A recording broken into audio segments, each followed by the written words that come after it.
How's it going, everybody? Thank you for joining us today on this Tuesday, 23rd of April, 2024.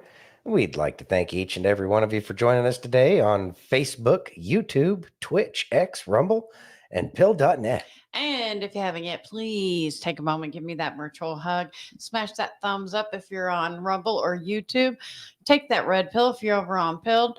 Smash that heart if you're over on X. And remember, sharing is caring, and we love each and every one of you. Each and every one of you. We do appreciate all of you joining us today. We're truly excited to be here. Lots and lots of madness over the day today, but I mean, what's different today versus anything else that's been going on for, past couple months. But it does seem to be, it does seem to be a stranger July than normal. Yes, we got F. Clint in the house. What's up, F. Clint? He obviously beat Aaron. Beat Aaron out today, just in case y'all were wondering. Denise in the house. What's going on, Denise? So glad to see you, sweetheart. Thanks for joining. Let's see. I got to get through all y'all's chatting. There's Aaron. We're chatting. What's going on, Aaron? Got Chachi in the house. There's Chachi. Yeah, it should start picking up here real quick, like now, because people and showing up. Ryan, you can. Ryan talking trash. Yeah. Well, Oh, speaking of which, what's up, Agent Smith? Yeah. Appreciate it if you'd at least let us get going at the on the top of the hour. That'd be awesome. Yeah, that'd be great. Yeah. Ooh, Jan's cooking us cooking. What are we cooking, Jan? I know. So thank you for joining us, by the way. Heidi, we're excited for you to be here. Woohoo. Thank you. Thanks for joining. Got Miss Colleen. There's Colleen. How you doing, Miss Colleen? Got Shauna in the house. Got Shauna in the house. We have Miss Steph. What's going on, Steph? Everybody's showing up here today. Ooh, fried green tomatoes. Oh, that sounds amazing. Do you have that recipe of hers? I know you have your, I know you've done them before. Yes, I have. Once upon a time. Oh, are you really going to call me out like that? I mean, okay, fine. We had them last week. Hope in the house. I'm ignoring How you doing, Hope? See, go ahead, read that. Hey, Agent Smith, it's a beautiful day. Your dog could use a walk. Come on back in 2 hours. Bye. Yeah, there you go. Relax. We're not going to do anything stupid here. You know this. Yeah. We might talk about some things you might about the truth, but I mean, they don't like the truth. Try to spread as much truth as we can around here. Exactly. Although I will say word has been getting out about all sorts of interesting stuff. Mm-hmm. Oh, mine too, girl. Yeah, there's some anxiety. Yeah, there's some anxiety going on, but it'll be fine. Fear not. You know what, Ryan? The truth shall set us free. What? He's being cool now. Okay, as long as he's being cool. Yeah, okay, cool. So as we all know by now, he's a butthead, but I love him. That's not what I said, but that's fine. Okay. Anyway, Cheeto, the Cheeto watcher. Cheeto stepped down. Mm-hmm. And that's interesting. But there's still so much information. She stepped down because they gave her such a hard time yesterday. And we're going to get back into that right now. All right, let's do this. Representative Eli Crane, a former Navy SEAL sniper, reports from the roof of the Trump assassination attempt. So here we go. Oops. But wait, there's no sound. All right, guys, I'm up here on the building where the supposed sniper took his shot. It's not that steep at all. Just had a 70-year-old man back here climb up on the roof easily. See that water tower behind me? Had Secret Service or anybody had sniper teams up there, this guy wouldn't have made it 5 feet up this roof. He would have been taken out. Behind me, you see the windows that Secret Service was supposedly in the second floor of this building behind. Makes you wonder why they weren't able to quickly dispatch the individual. And then behind me, back over here where those red roofs are, that's where the stage was set up. That's where the president was giving his speech from. A lot of questions here in Butler, but we look forward to doing oversight and getting to the bottom of it and making sure it never happens again.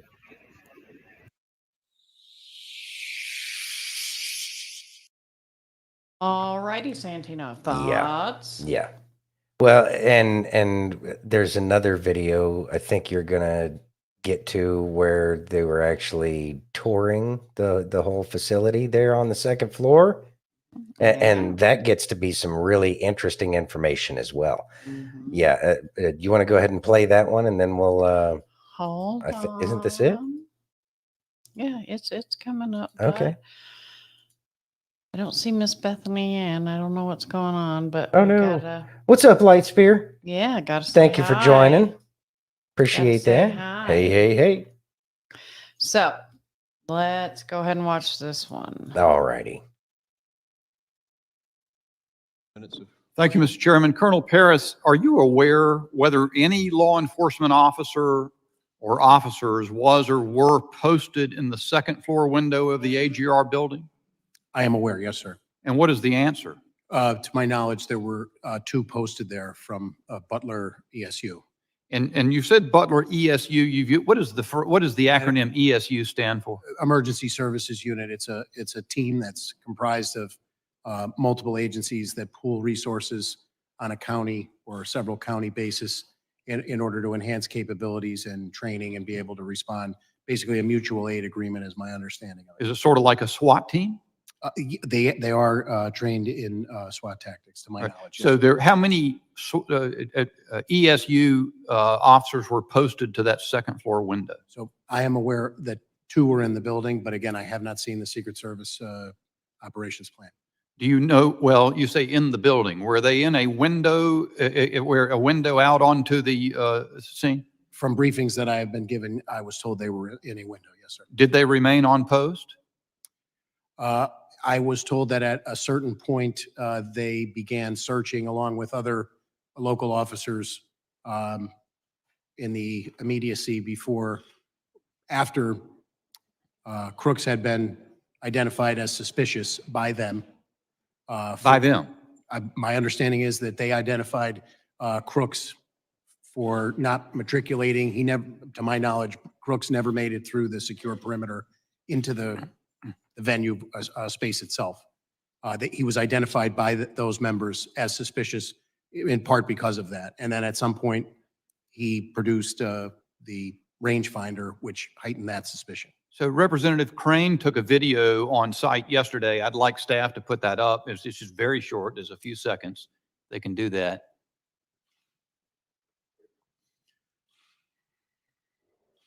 If I understand correctly, this is from the second story window of the AGR building.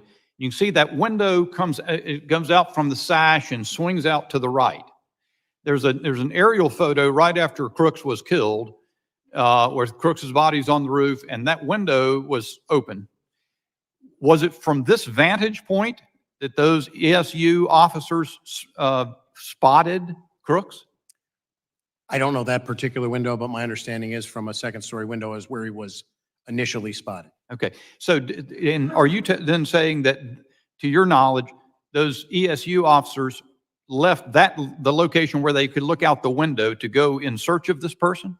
That is my understanding. Sometime before between the time he was spotted on the ground and identified as someone suspicious until the shooting, they had left that post to go look for him. Is that what you're saying? My understanding is yes, along with other municipal officers that responded to that area. And that's based on interviews that we've conducted. And I want to be very clear that I don't want to establish a timeline minute by minute because we don't have that yet. I think that's revelatory. I haven't heard that information. I did hear before that and there's a local news station. Well, there's a local news station report from July 17 that says that local law enforcement were told they couldn't be responsible for securing the AGR building during the Trump rally. And of course, you've testified a moment ago or earlier in this hearing that it was your understanding that the meeting with the Secret Service on the site was that ESU was going to handle the AGR building. Which is it? Do you know? My understanding is what my initial answer was. Okay. You also, in response to Mr. McCall, you started to say something. You were saying that you did have integrated comms. And you were saying you were deferring to the ongoing investigation, but you have an understanding of the sequence. And then he cut you off and went on to another question. Do you know what you were about to say? Do you remember that?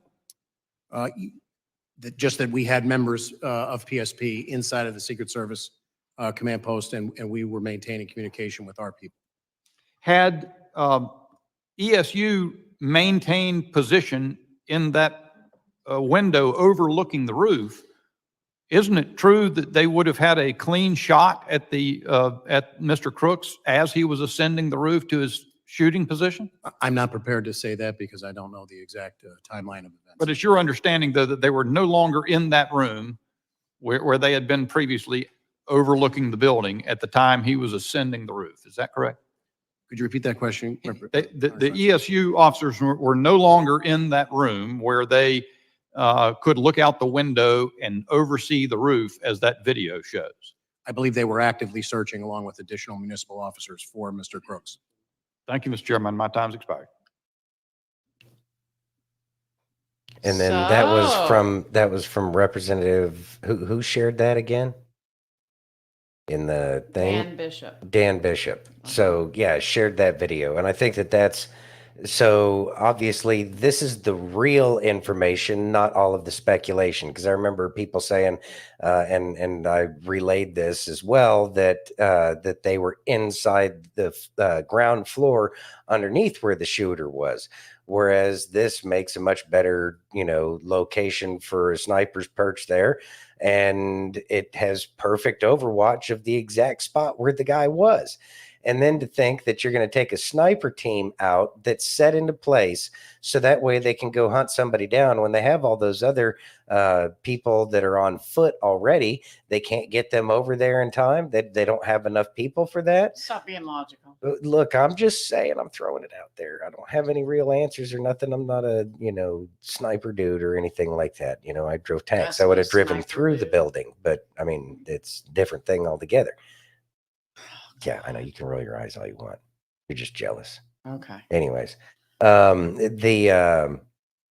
let's see. So it really does point to the fact that they were in a spot that was covering a sector, and obviously an excellent sector, because you could see right down, just like, all the way down to where President Trump was standing, where the podium was.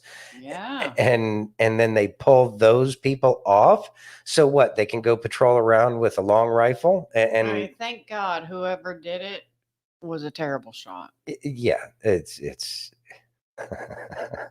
it's comical. And so what this moves my meter from incompetence much closer to there's a conspiracy afoot. Yes. Because you're going to pull snipers. That's snipers. I mean, do they have the capability to go patrol around and ask somebody questions? Yes, they do. But why would you do that? You wouldn't do that because they're better served in doing the job that they're trained to do. And if they're the experts in, that kind of policing, then why not keep them on that? That's what they do. Obviously, it opened up a major gap in security for the president and everybody else. So that way they could do that. And it was just minutes. Well, and I understand that. I'm not trying to forget the victims. There's 1 deceased and 2 seriously injured. Yeah. And that is absolutely tragic. Well, and then President Trump as well. See, I'm forgetting somebody no matter what I say. Anyways, it really shows how ridiculous this is. And it has moved the needle definitely more into this was done intentionally. Aaron says, of course there is. They tried to jail him and failed. They can't beat him. They have the one option to keep their criminal shit show going. Yeah. It doesn't look much. The optics are really bad on this one. Hey, Tammy. Thanks for joining. Yeah, it looks real bad. We have some more videos. All right.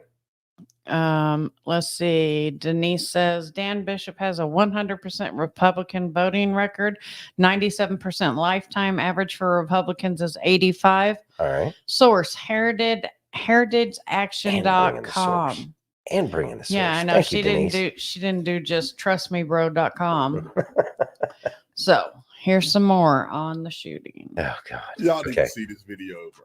It is hilarious. So we're going to do a little test here to see if you guys can notice anything in my video. Okay, so pay close attention. We'll be right back.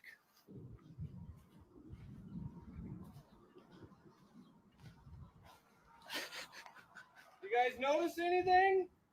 Is it something that's visible? Can you see this? This is what they missed. The Secret Service missed this. But is it accurate though? It look accurate to me. It does look accurate. Yeah. Based with off of our everything- understanding at this everything point. that's coming out, it is very accurate. It's absolutely beyond comprehension how they expect people to buy this line of crap. Ryan says it's interesting that the shooter's phone was pinged near the FBI building. I wonder what that's all about. Well, and so then there was what we were talking about yesterday, that there was a phone registered to ATF, and that there was a Department of Agriculture truck hanging SUV. out. Yeah, SUV hanging out by the water tower, and Mhm. a zip line, because those are normal. Yeah. So we got more. You want to go ahead and read that? So it seems people on TikTok know more than the director of the Secret Service. And that- former director now. The House members got out of the hearing today and said they are more convinced than ever that this guy may have not acted alone. They asked Cheadle, was this guy a lone gunman? And she said, I can't answer that question. Right. She waited 3 days before she even spoke to the agents on that detail. She hasn't even visited the site, Katie. They asked her how many shell casings there were. She said, I can't tell you. She said, did the guy use a ladder? She said, I can't tell you. They said, did the guy use a drone? She goes, I'd have to check my timeline. They go, well, did you bring the timeline to the briefing? And she goes, yeah, I have the timeline right here, but it's not a detailed timeline. Yeah. What? This woman is the director of the Secret Service?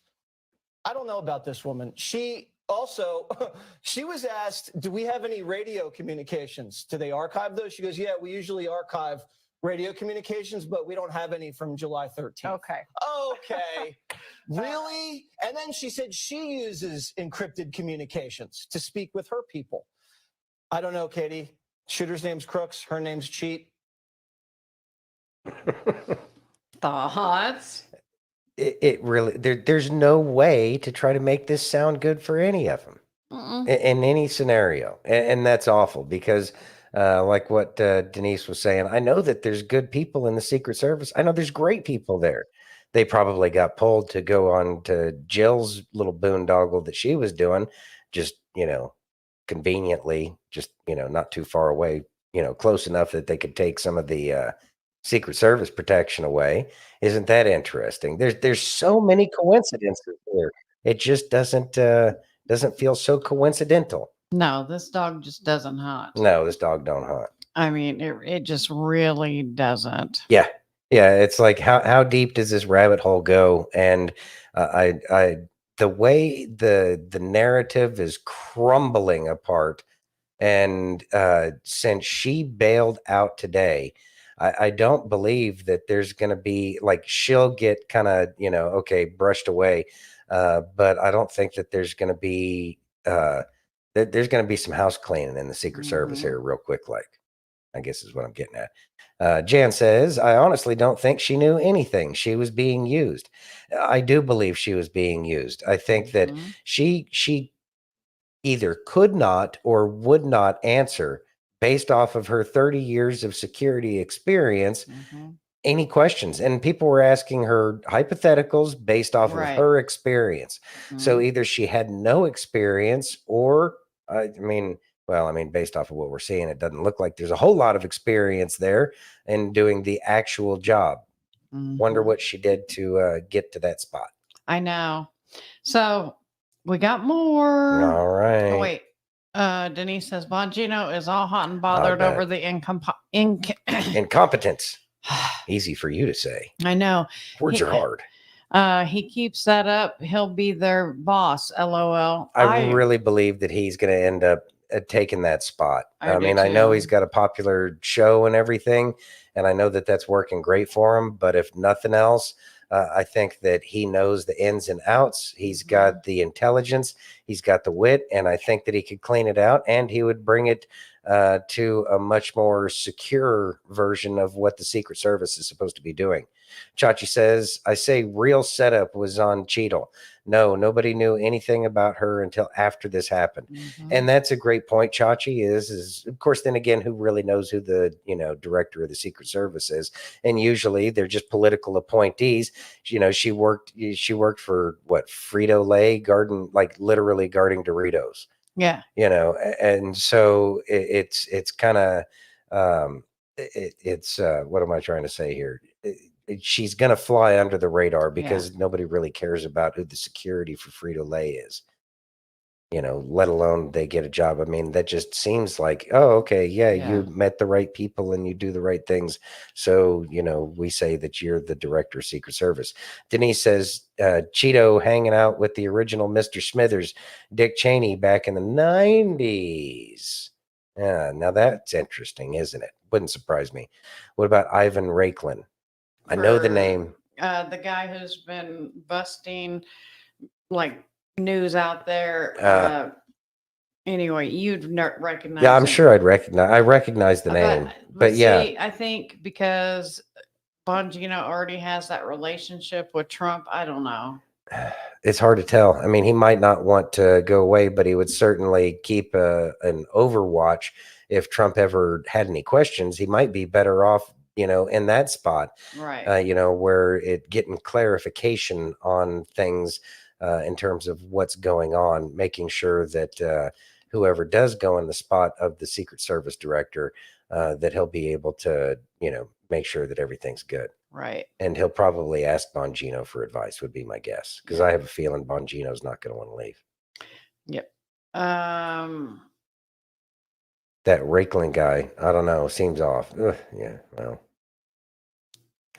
Shauna says Bongino would do it for his country, and that's a very real possibility that he might. I don't know. In the end, it's all speculation. We have no idea.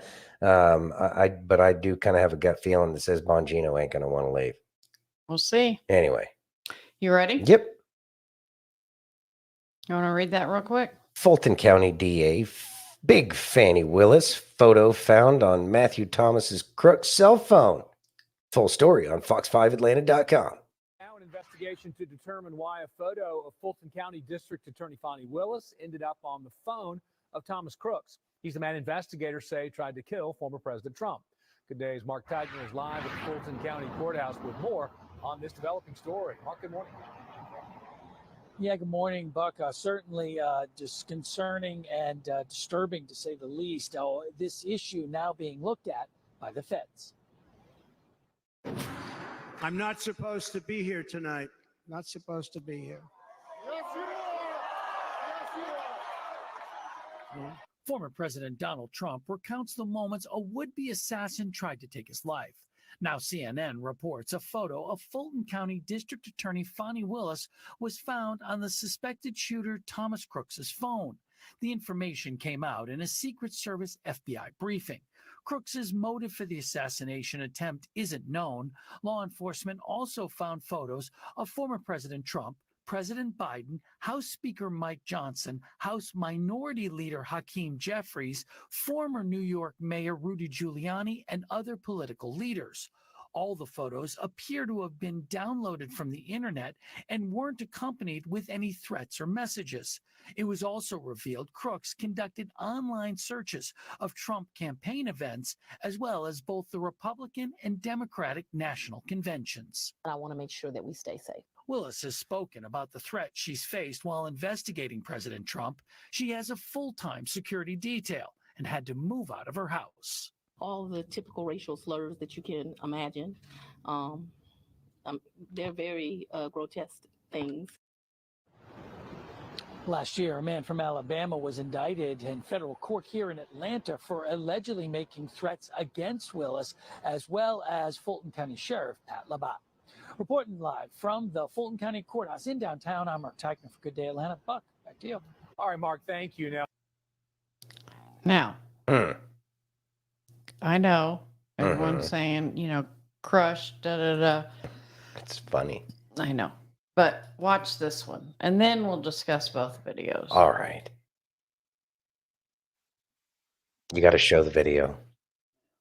You know, I'm struggling today. I don't know Stop why. struggling. Okay, let's go. there we Now go. more than ever, if the assassination attempt on Donald Trump was an inside job, investigators have discovered that someone who regularly visited Crook's home and workplace also visited a building in Washington, D.C., located in Gallery Place near an FBI office on June 26, 2023. A second device linked to Crooks visited Plymouth, Massachusetts. Additionally, a device connected to Crooks's workplace visited to Butler, Pennsylvania on July 4th and July 8th, but ceased all activity on July 12th.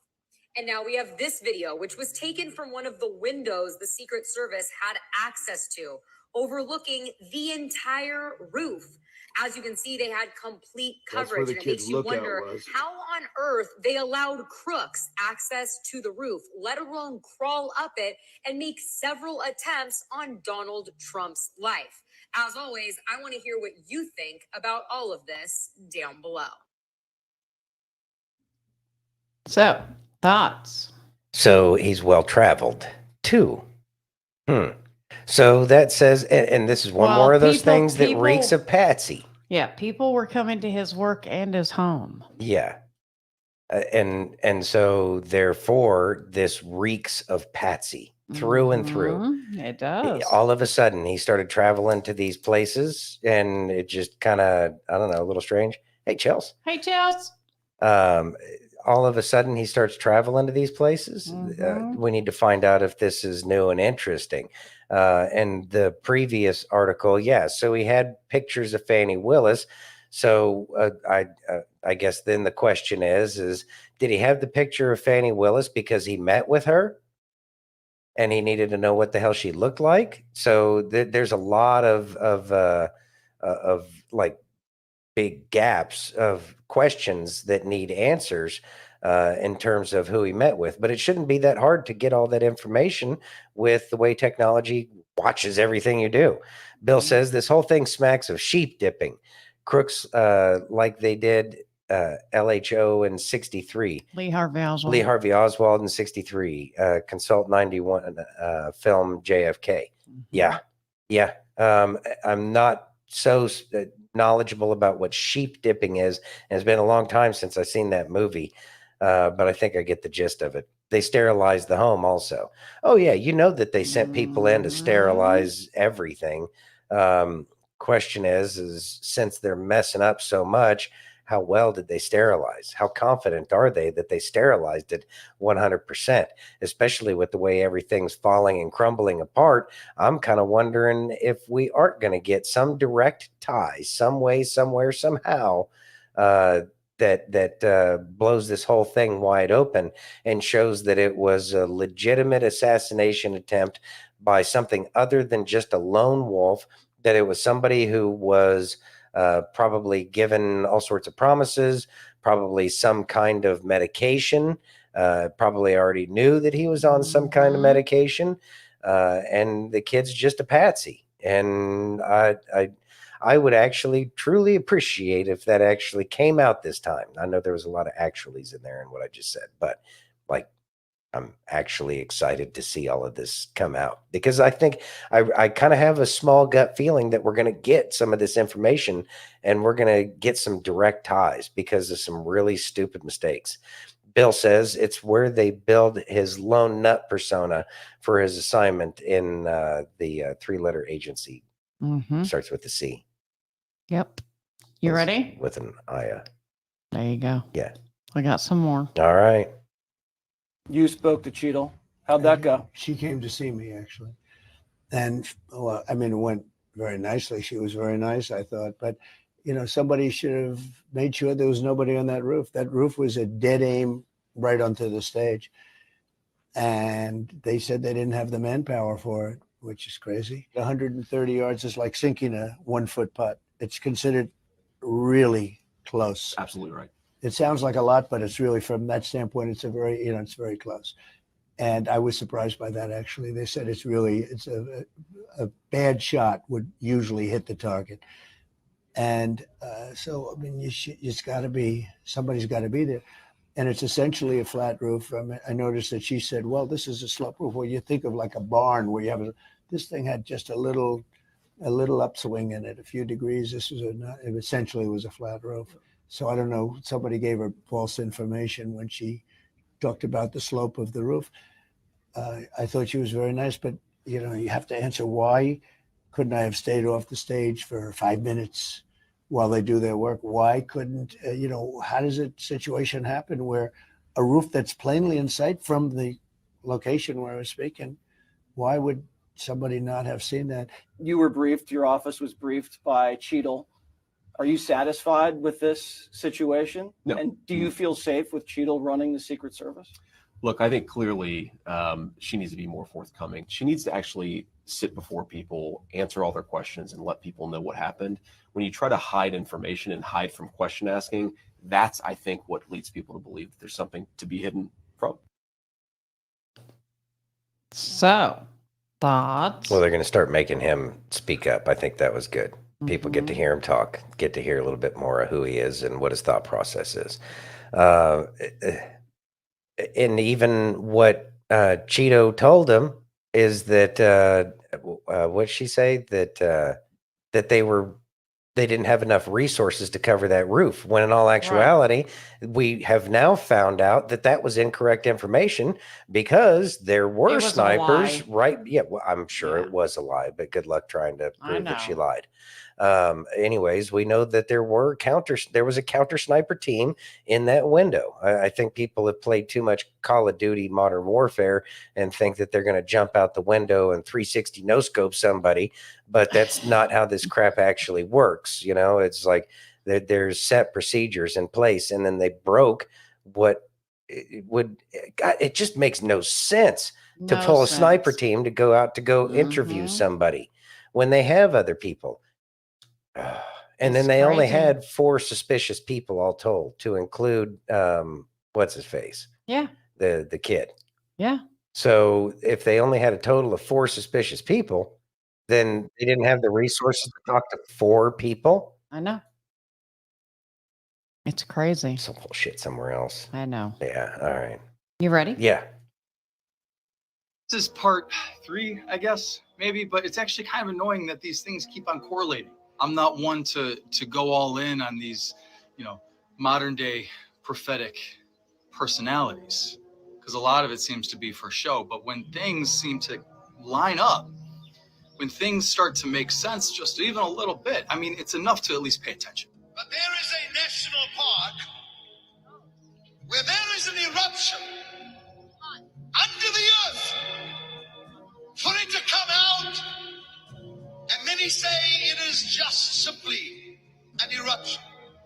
But it is not. It is a sign that I shall contain that which would try and be destructive in this nation. A volcano. It was Biscuit Basin, Yellowstone National Park. There was an eruption around 10 o'clock this morning. It was a couple miles northwest of Old Faithful. It was unexpected.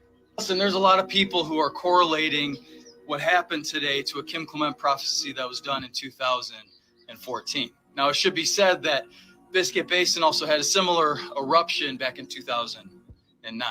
Okay, so it's not like this is a rare oddity that this thing has never done before. I don't always put a whole lot of stock in these modern day prophets, but when you look at things that are happening and you point backwards and you go, well, is that what he was talking about?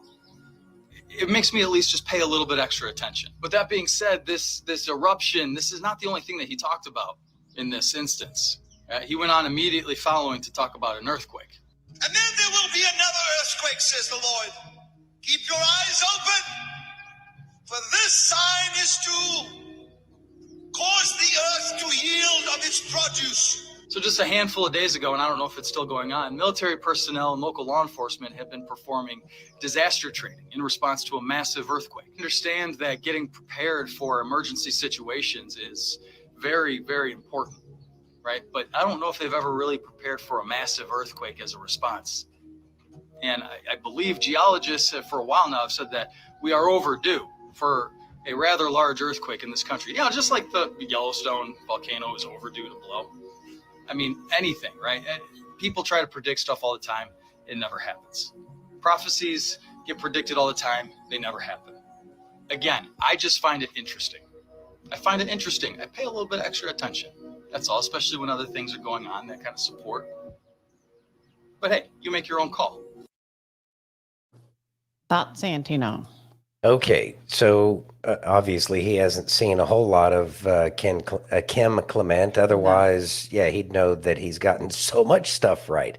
But hey, good news. He's finding Kim Clement, and he'll get a lot more information.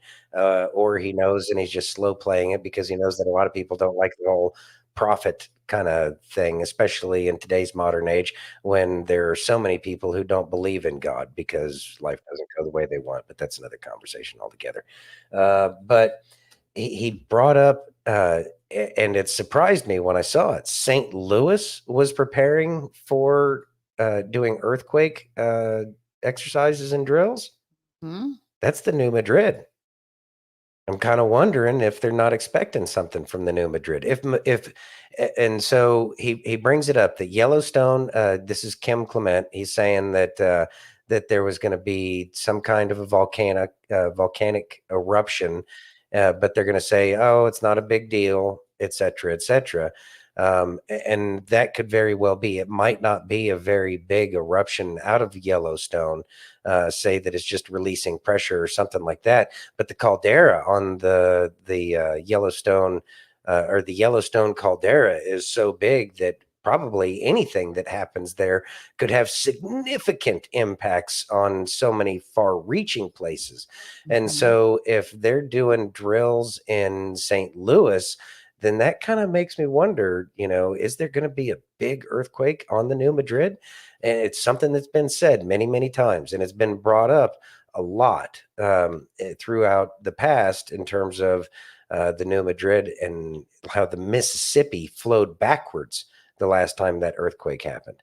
Jan says, I was following a guy on TikTok showing fault line for weeks, and then he just disappeared and can't find him. That one guy that I played the video about. Oh, the one in Cali.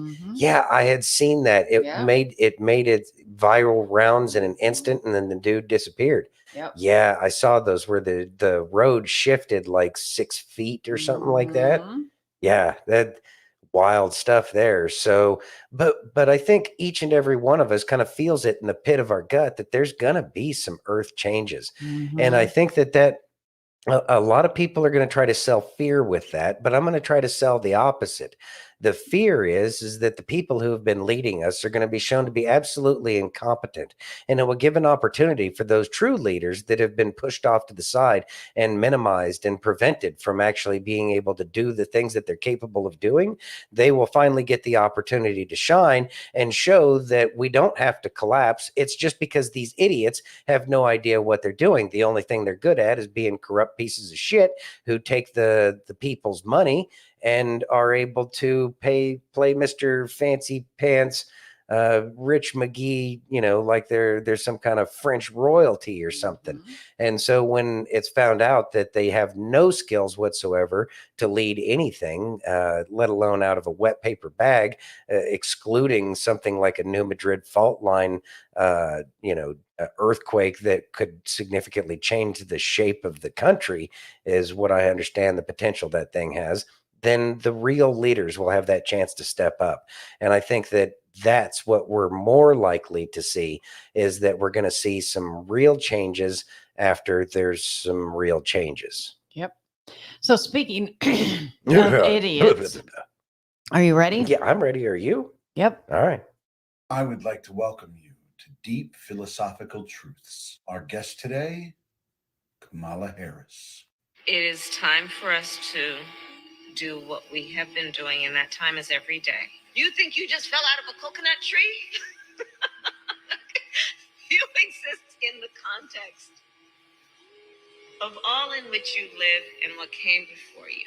To see what can be, unburdened by what has been. What can be, unburdened by what has been. To see what can be, unburdened by what has been. Talking about the significance of the passage of time. right? The significance of the passage of time. So when you think about it, there is great significance to the passage of time. Okay, so do the salt and pepper all over it, just lather that baby up, right? And then get a nice big bottle of cheap white wine to baste with butter. Yes, hi. And as always, Wakanda forever. Thoughts, Santino? Wow. Just the brilliance. You're just It's- in awe, aren't It's you? awe-inspiring. Mm-hmm. Like I am left speechless based off of all of that wisdom that has been shared. Yeah, I know. To be unburdened by what has been. Are you ready? Thank you, Kamala. My life, I'll never get that back. You ready? Yes. Be careful what you wish for. Long before she met Doug Emhoff, she dated some prominent men, including in 2001, former talk show host Montel Williams.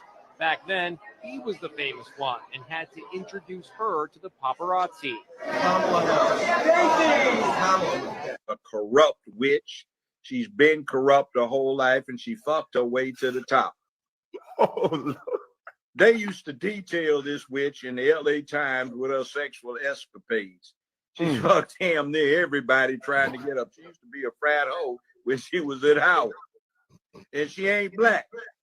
You know, I ain't gotta do this, man.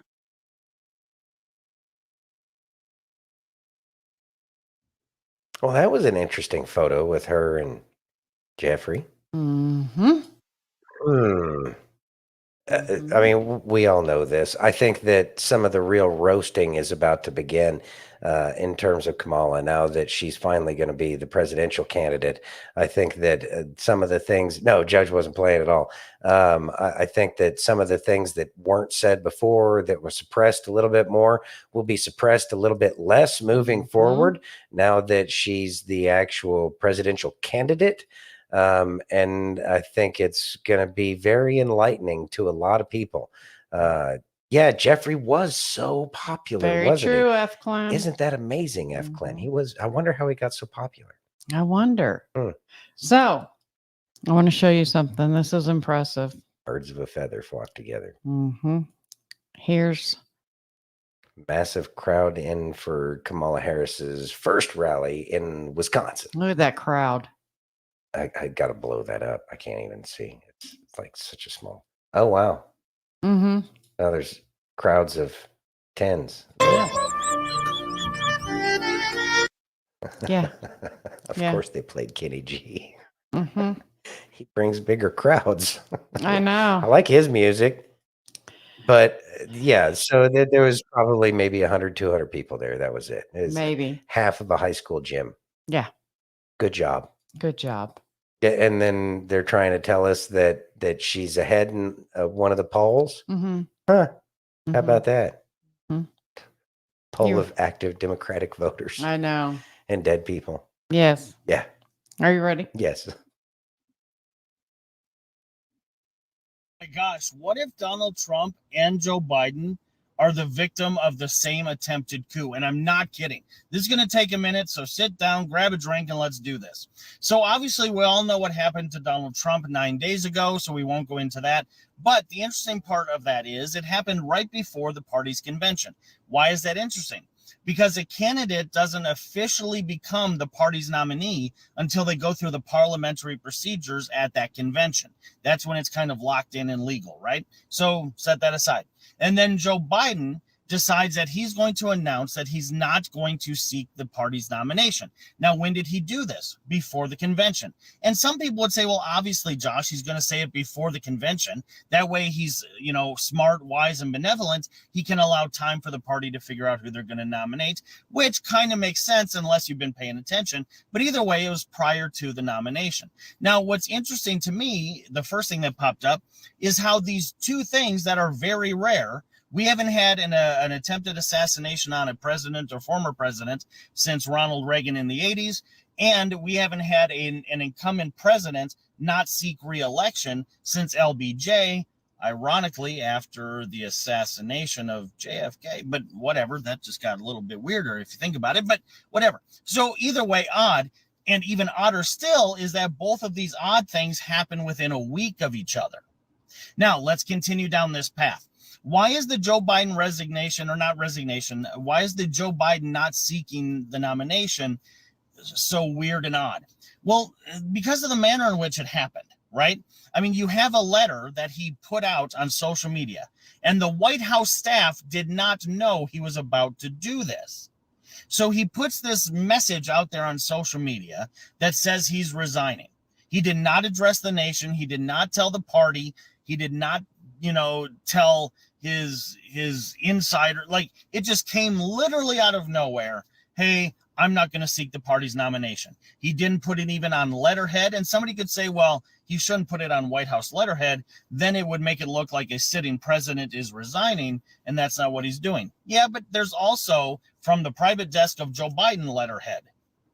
And he didn't put it on that either. Not only that, a bunch of people on the left are whispering in my ear saying, Josh, look at the signatures, they don't match. And I thought, oh, you bunch of crazy conspiracy theorists. So I went and looked at the signatures.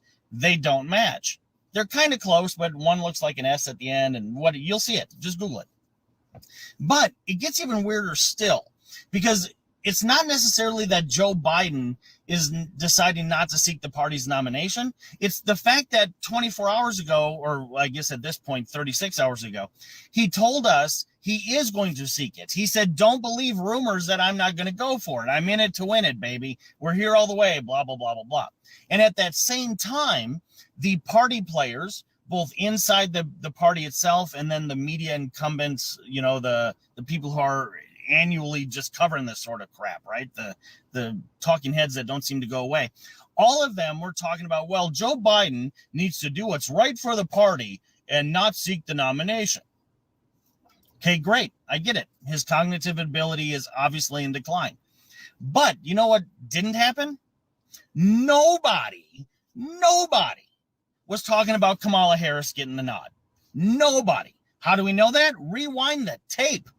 It was so crazy that people were actually feeling bad for Kamala Harris.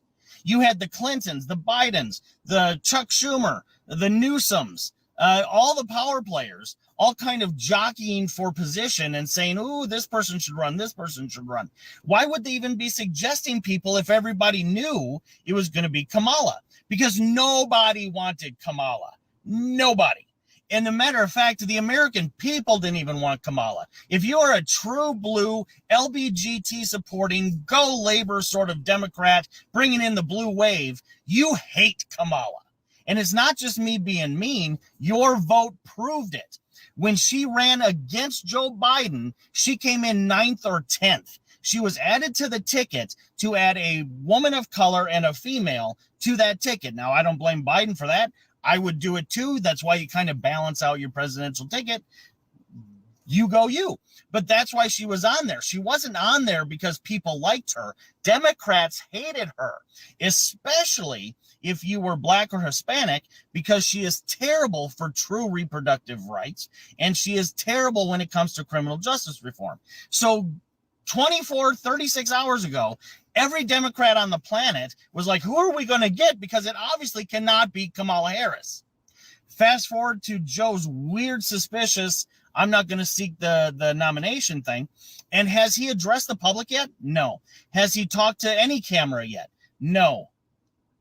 So how do we know Joe actually said this? And I'm being dead serious. You've obviously seen him have to be controlled by the Easter Bunny to figure his way back into his house. How do we know Joe's not in a house someplace and somebody else wrote this letter and now they're just making Joe go along with it? And before you say, oh, that's just a weird conspiracy, so is being shot from a 4-degree roof while you're giving a rally in Pennsylvania. So, Now, what has happened since this nomination?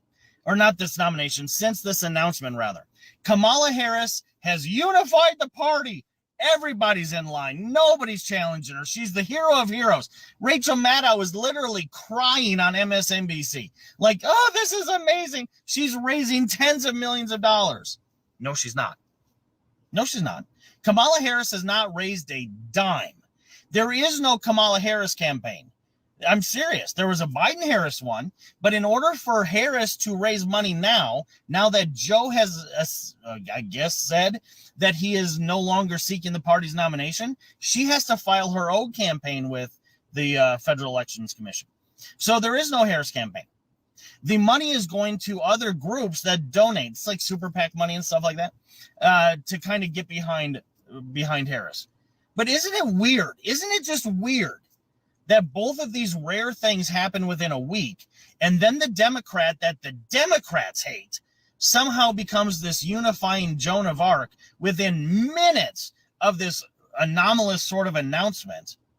And then we're all supposed to play along with it as if this is somehow normal? What if, and this is just for entertainment purposes only and a thought experiment, yada, yada, yada, but what if the same power players in these parties, and when I said I don't like either side of this bird because it's an evil bird with two different wings, I meant it. I've been behind this curtain for decades. I've been politically involved for decades. What if the power players that don't like Trump and they don't like free-thinking Democrats are saying, we got to kind of put some kibosh on this? Just asking the question.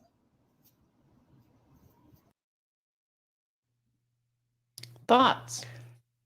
It's interesting. Well, we've been talking about something similar to this too, that, okay, go through the list of all the things that happened since President Trump. Mm-hmm. No, like go through the list of all the people who have stepped down or are no longer with us since President Trump's attempted assassination. Well, Cheadle stepped down. Yeah. Jimmy Carter died today. Yeah. Biden stepped down. Stepped out of the race, yeah. What's his name? The guy who got convicted, Bob whatever, he resigned today. Mhm. I know I'm missing some. Yeah, I know you're missing some too, because there's been so many things that have happened since all of that occurred. It's very interesting. And so it does look like Bill had pointed out earlier, a sum of all fears kind of thing. And I pulled that video. I don't know if we're going to have a chance to get to it, but the closing scene on have Sum it. of All Fears. Yeah, I know we have it. Okay, don't Oh, okay. ruin it. I'm not ruining nothing. Anyway, so it does seem like that there was a really big attempt to do a big sweep across Republican and Democrat kind of things. I have a tendency to believe that BlackRock, our modern Jimmy Carter, didn't die.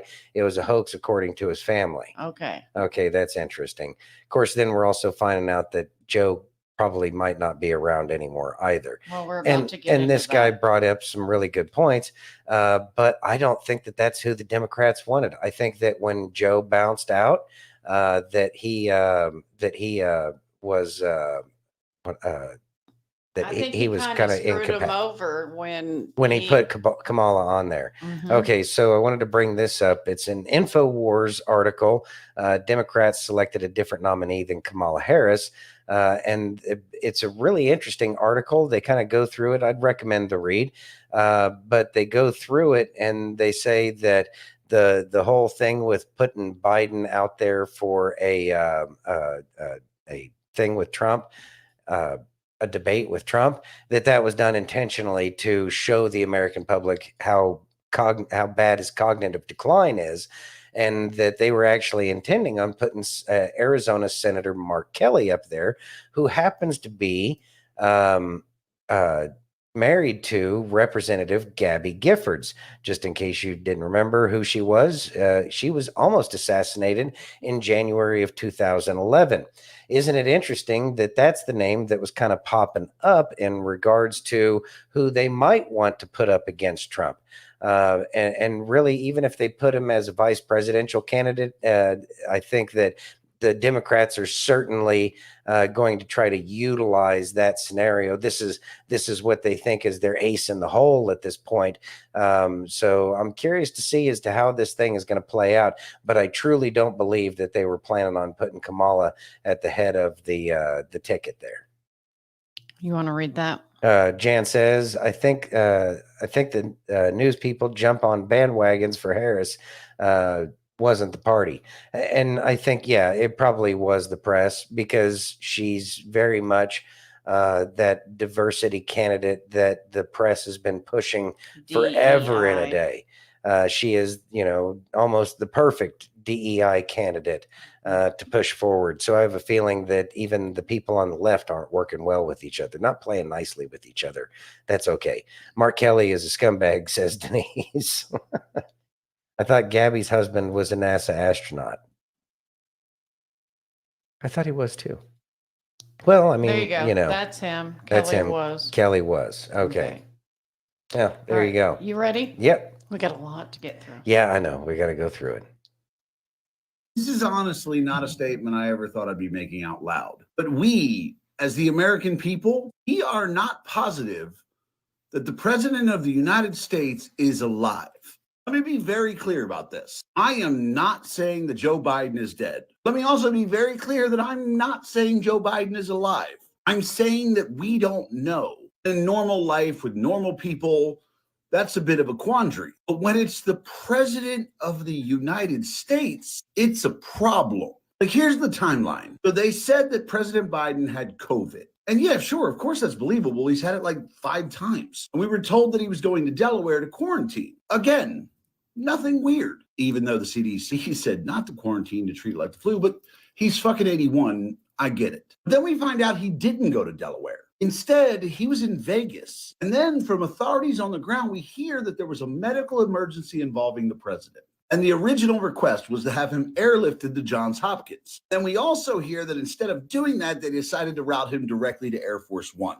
Look, I don't know the inner workings of Air Force One, but I'd imagine with an 81-year-old president, there's a fucking doctor on board. And if you're the doctor on Air Force One, I imagine you're a really, really, really, really good doctor. But then we've heard nothing. We've seen nothing. Now, I know people will say he apparently called in to Kamala Harris's little celebration about accepting the nomination. I'd like to point out that for about $20, I can go to any one of 200 plus AI websites and have Biden say whatever the fuck I want. Because in that call, Biden didn't answer any questions. He didn't offer any responses to anything people said. It was just his normal, raspy, incoherent rambling. Which again, it would cost about $20 for me to find an AI to be able to do that. So that's not proof. Again, let me say, I'm not saying he's dead, but I also want to be clear that I'm not saying he's alive.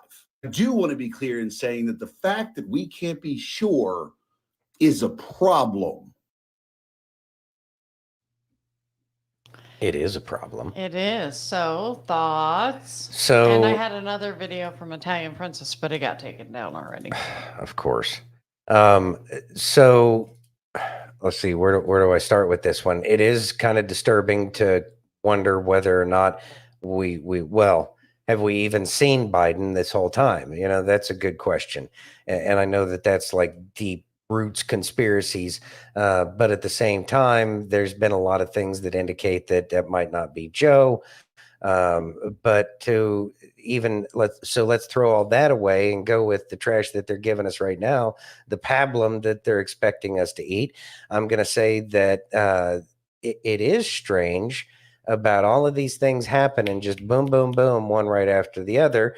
He goes to a thing out here in Las Vegas, catches the Rona, as if anybody's catching the Rona anymore.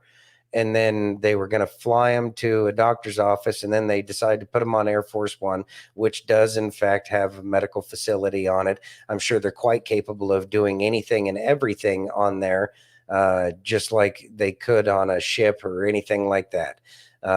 So that why wouldn't they bring him to Air Force One to get the medical care that he needs right away in transit out to back where, all of the facilities are, like Bethesda, medical facility, I think is one of the places where they send the presidents to frequently. I think Biden's been gone as well, but it's the fact that they're still showing us right now that like he's not capable of anything. And it's also, now that they're going to have Kamala up there, it's going to change the talk away from Biden. They'll be able to use the excuse that Kamala is kind of running things because she might be president, which is a BS excuse. I mean, there's a lot of holes in all of their arguments, and we're getting lied to, and we know it. Denise says that dog ain't barking somewhere. What are we being distracted from? And I think that that's the real point right now is what else is going on in the background that we're being distracted from. But I think right now, because of the changes in the power players, I think that the power brokers are in the midst of being very busy, and they might not have all of the bandwidth to be able to sneak stuff in because they're too busy trying to figure out how they're going to play this one out, because they know as well as we do, once Trump gets back in office, if they can't corrupt Trump, then they're in for a world of hurt. And so I know that they're trying to do something. I just have no idea what it is, but I think they're trying to catch up right now. Yes. Well, this is strange. All right. No way, more strange things. Yes. So Mhm. this is on their TV, and it is season 1, episode 1. Hey, Carol. Biden stands down. Shit just released and just happened. Tell me our government's rigged without telling me our government's rigged. Really? How'd they get a whole show up in a couple of hours? Yeah, something stinks. Something really stinks. They already have the show ready. Yeah. They already got a made for TV movie. Yeah. Normally it would take months, but this one just took Hours. hours. That's good. That's really good. Boy, AI technology is just something else nowadays. Dude, it just makes me so irritated. Mm. Well, now that the Biden character is going to be removing itself from all of this, I wonder if we'll start seeing more things with Jim Carrey and some of these other people. It's a whole series on Hulu. yes. How about that? Yeah. Already done. That's like, if I didn't know any better, I would say that appears like predictive programming and some kind of MK Ultra kind of thing going on. You think? Oh, shit, I don't know. I'm just a crazy, whatever, You ready? disgruntled veteran or something. Oh, stop it. I don't know. They got labels for me. Uh-huh. You ready? Yeah. I got Christian. All right. Christian. Just a short few weeks ago, Kamala Harris, the mainstream media, and the Democratic Party all lied to the American people and said Joe Biden is fine and he is fit to serve another 4 years. Today, they're telling us, no, he's not fine. We need to remove him. And guess what? The sheep, remember during the pandemic, they called us herd immunity. We heard this term over and over and over again. They think of us like cattle. Why? Because your brains are rotting away in filth. The NFL, the mainstream media, right? All of the sports, the bread and circus that they feed us, all this Latinizing bullshit. It's time to wake up, America, because we've got a problem on our hands.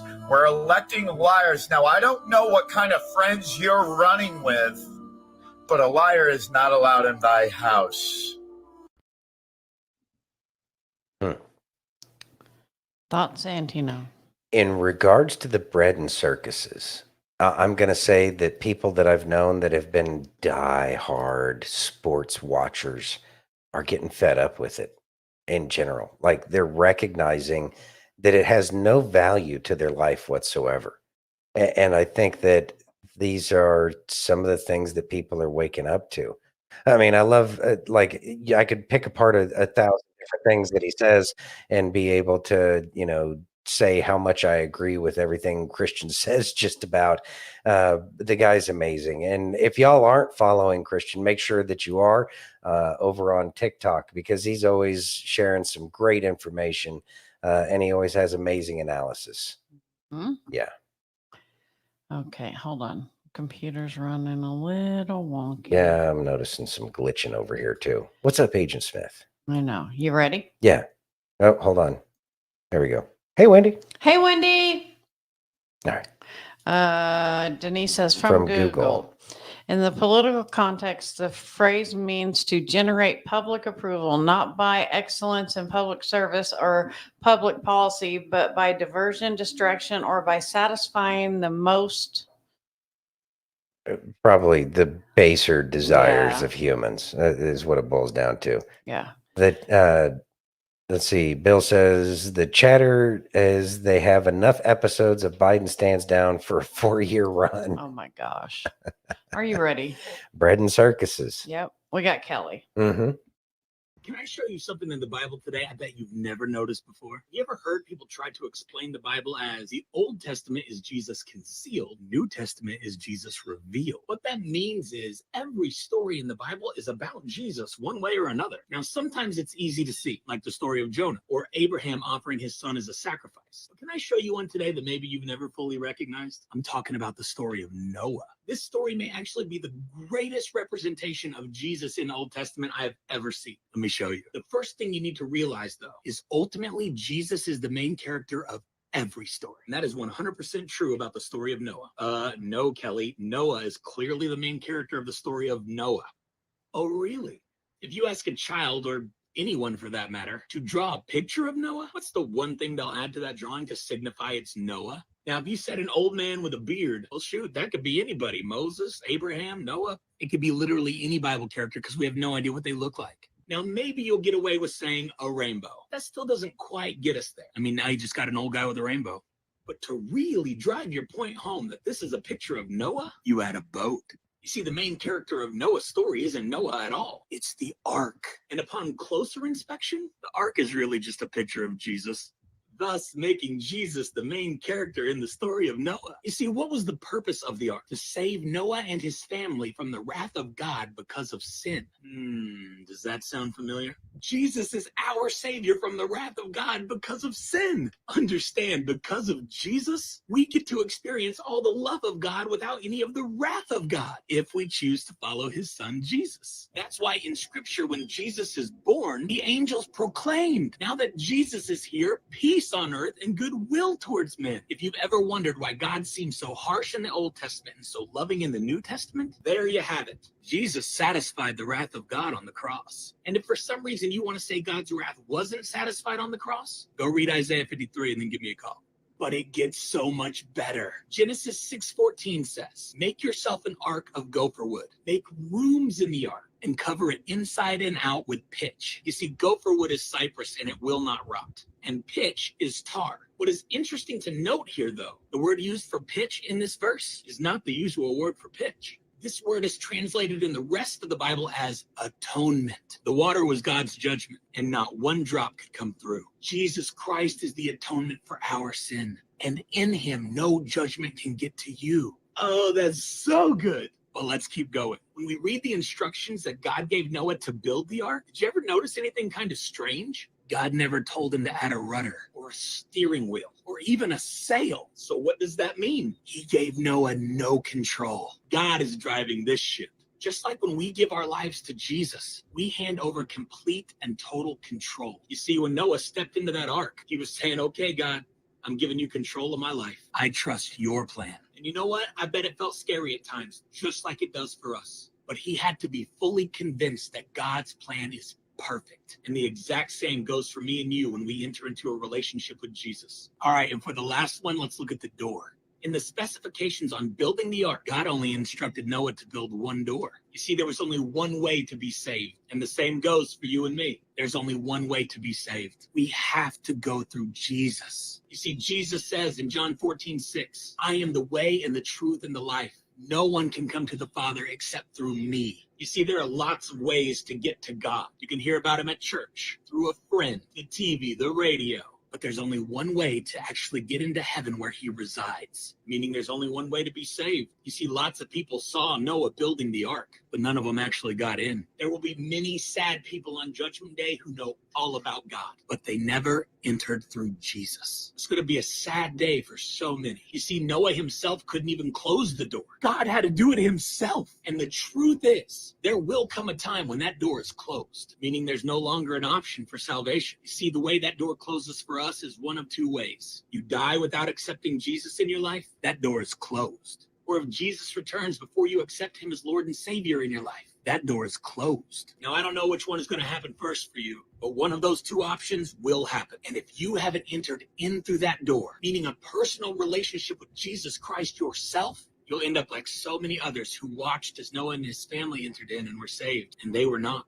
The good news is, if you're watching this right now, there is still time for you to get in. Don't waste this moment if you realize that's you. But if you are saved and you know that for sure, let this be a message of joy and hope to you. A beautiful reminder of who Jesus is and what he's done for us. The ark saved Noah and Jesus saved you. Now that is some great news today. So let me encourage you. The point of this whole Bible study is this: Jesus is the main character of every story, yours included. Evaluate your life today. Have you allowed Jesus to be the main character in your story? Or is he just a sidekick? Somebody that you drag along to everything you want to do? Does he have the lead role, or are you still holding on? I say it's time today to give Jesus full and total control. Trust that his plan for your life is so much better than yours ever could have been. Or maybe you need to enter into that relationship with him today. Because when your story becomes history, that's actually when your story becomes his story. And that, my friends, is the greatest story ever told. And think about that for a minute. All right, Santino, thoughts? I love Kelly. He ever expanding my mind in terms of the way I see things. Now, I have heard many times, and probably from Kelly, himself, that each and every one of the stories is a story about Jesus. But I like that he's breaking it down as to how, and that he is protecting us from that judgment. He is the ark. He is Moses. It's a pretty neat little explanation about it, and I really appreciate that. I do too. Hmm. I do too. You ready? Yes. Does anyone else remember when Joe said this? And I told Barack, if I read something where there's a fundamental disagreement we have based on a moral principle, I'll develop some disease and say I have to resign. We don't have that. We haven't, and we just. Oh, really? Yeah, he was asked this question before he was even sworn into office. Somebody looks a little too thrilled about that statement. Oh, gee, it's almost as if the Democrats hand you their playbook. And then they think that we just forgot about it. No. Some of us are actually paying attention to everything. If you guys didn't think that this was the plan from day one, well, I told you so again. Thoughts?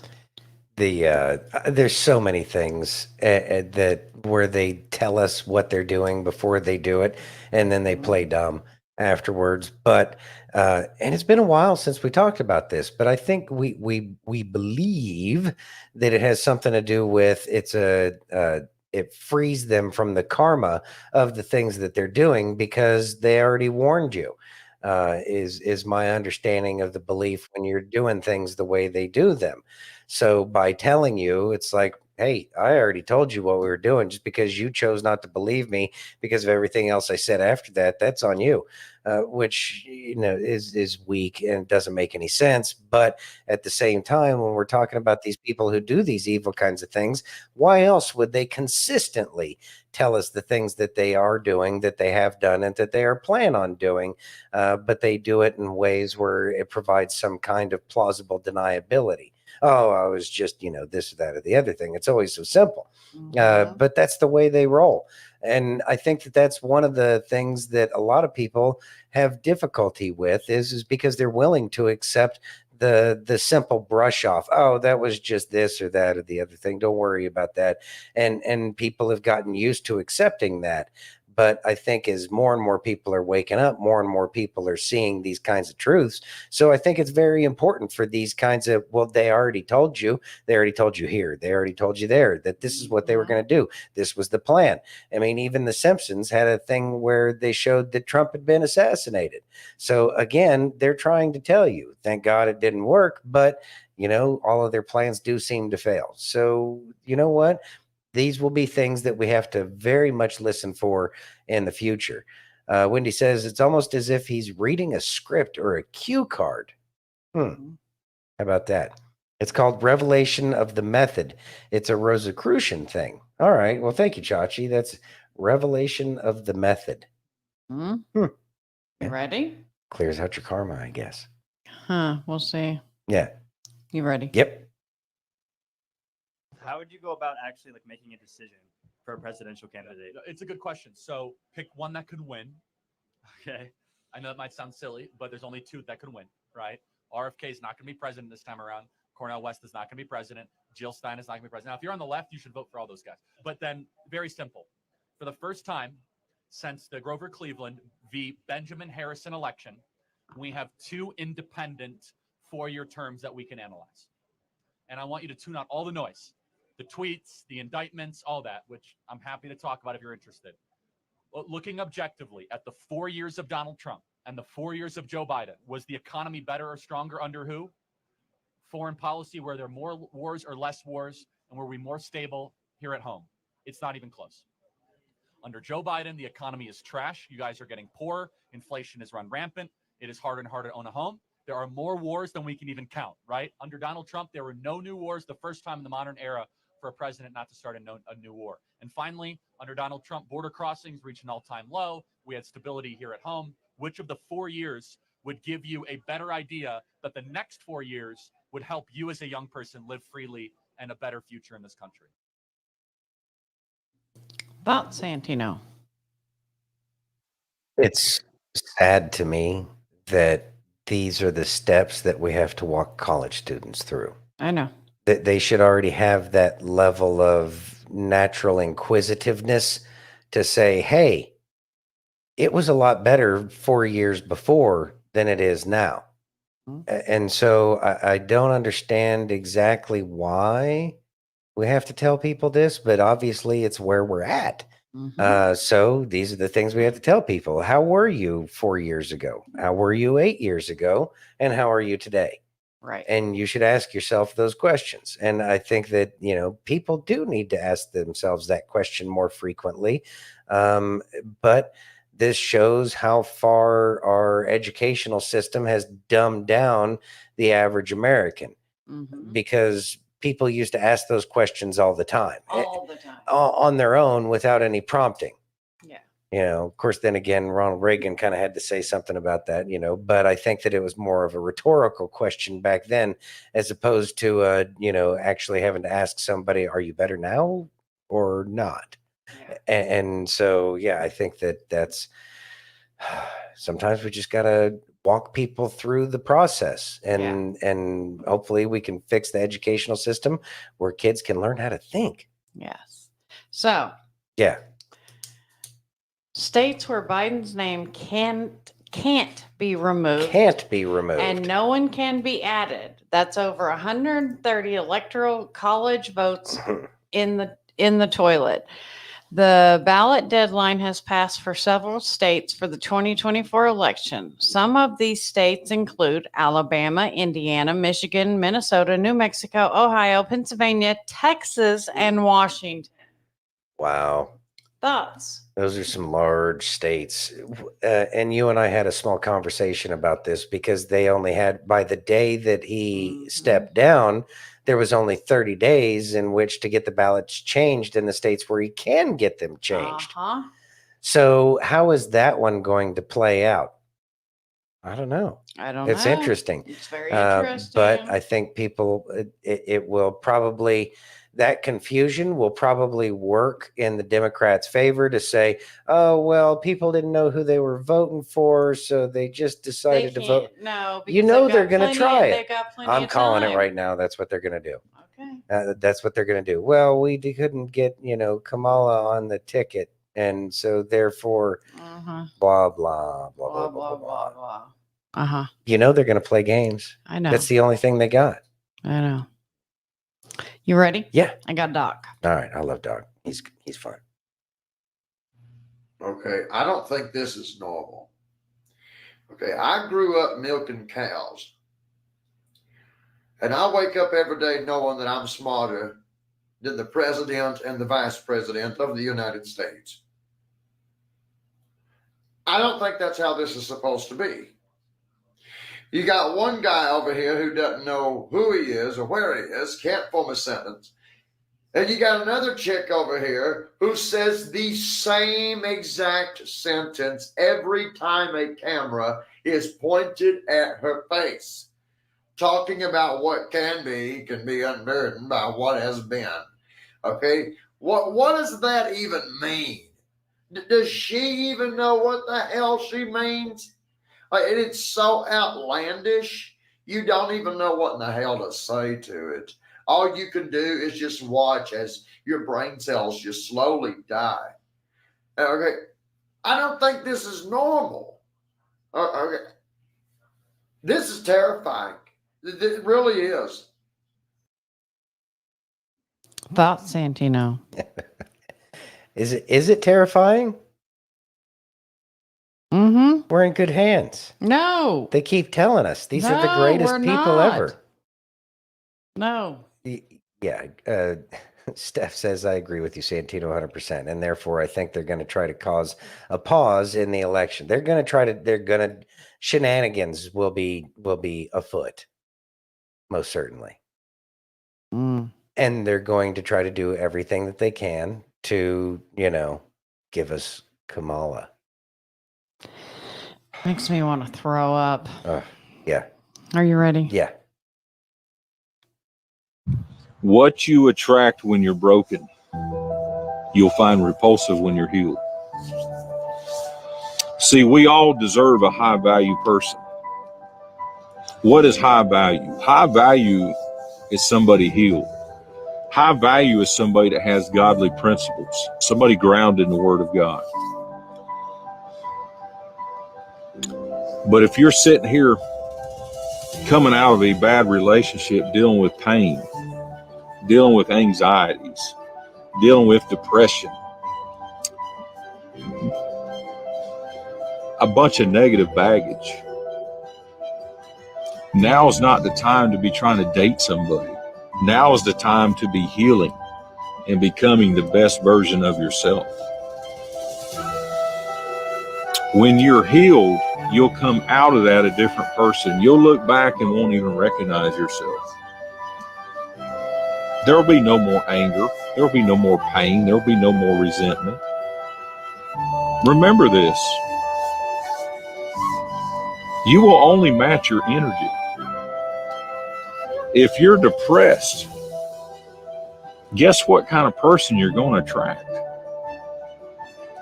If you're healed and you're on top of the world, you know who you are. You know who you are in Christ, and you're walking in confidence.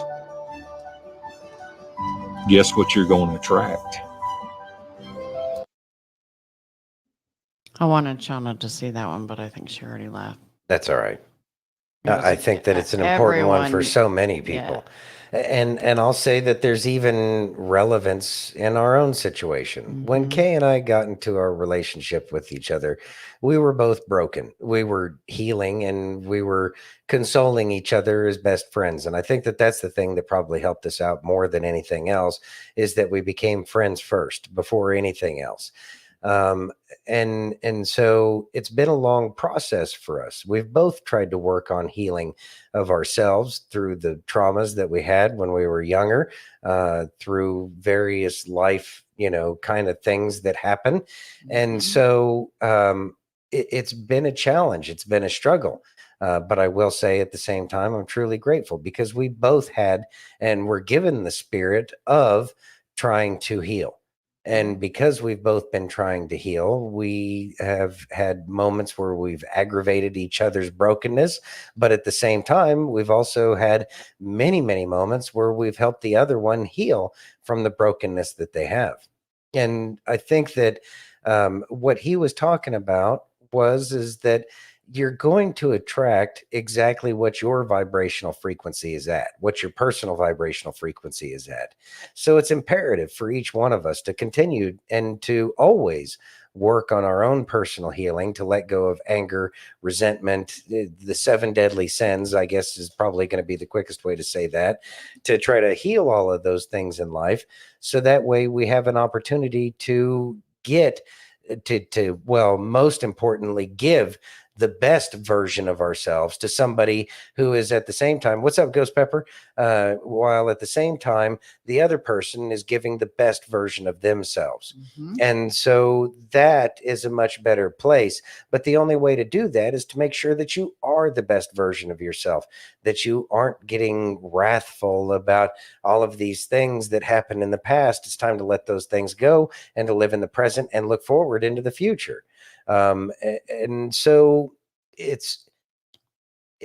can be frustrating, especially when you feel that you need that connection with somebody, because I'm going to say that there is a connection with somebody out there for each and every one of you. Amen. Whether or not you're with them right now, there is somebody that is absolutely perfect. And that perfection can only be received when you yourself have taken the steps to make sure that you are the perfect version of yourself. Amen. And Wendy, to answer your question, Santino was 24 and I was 29. We met in an AOL chat room. We did. And we were friends first. We had the whole "you've got mail" thing. We did. Yeah. You've got mail. You've got mail. So Miss Jenny sent this video in. Are you ready? Even though she's on vacation. Why, Jenny? I know. For shame. Thank you, But we do appreciate Fire. it. Yeah, it is pretty cool. You ready? Yeah.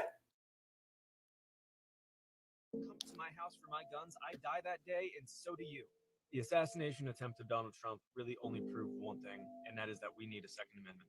Immediately after the attempt on Donald Trump's life, we have Congress trying to push through gun control bills.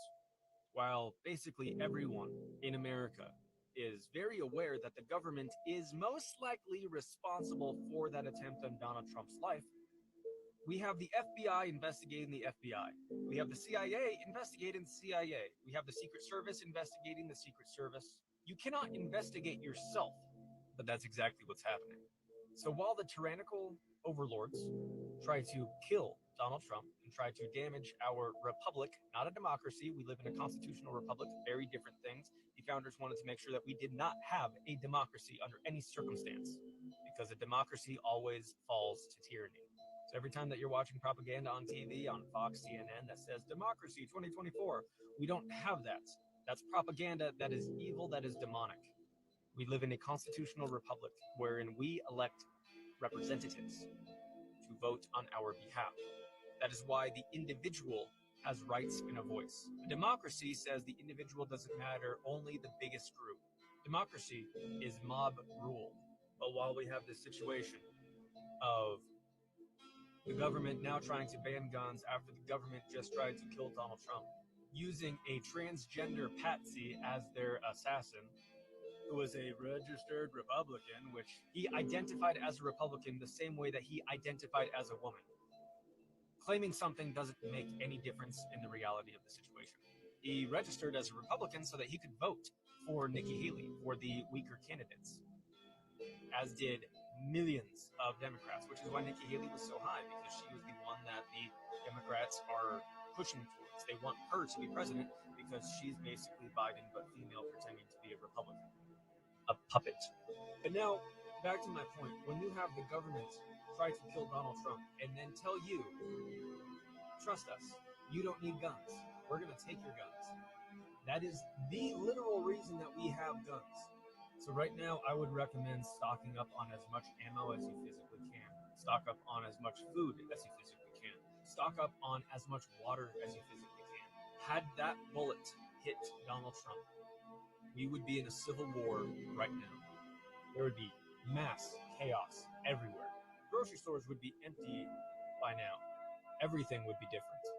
Then, as a result of that civil war taking place, as a result of that just public unrest, that civil unrest where everyone is going crazy, the government would call in the National Guard, they would call in the military, and they would declare martial law, which is where the military becomes the governing body. Here's the problem with that. Our entire military has less than 1 million people. 1/3 of our population of 330 million people, so we'll say 110 million people, own 480 million guns. So that's 110 times more than our total military.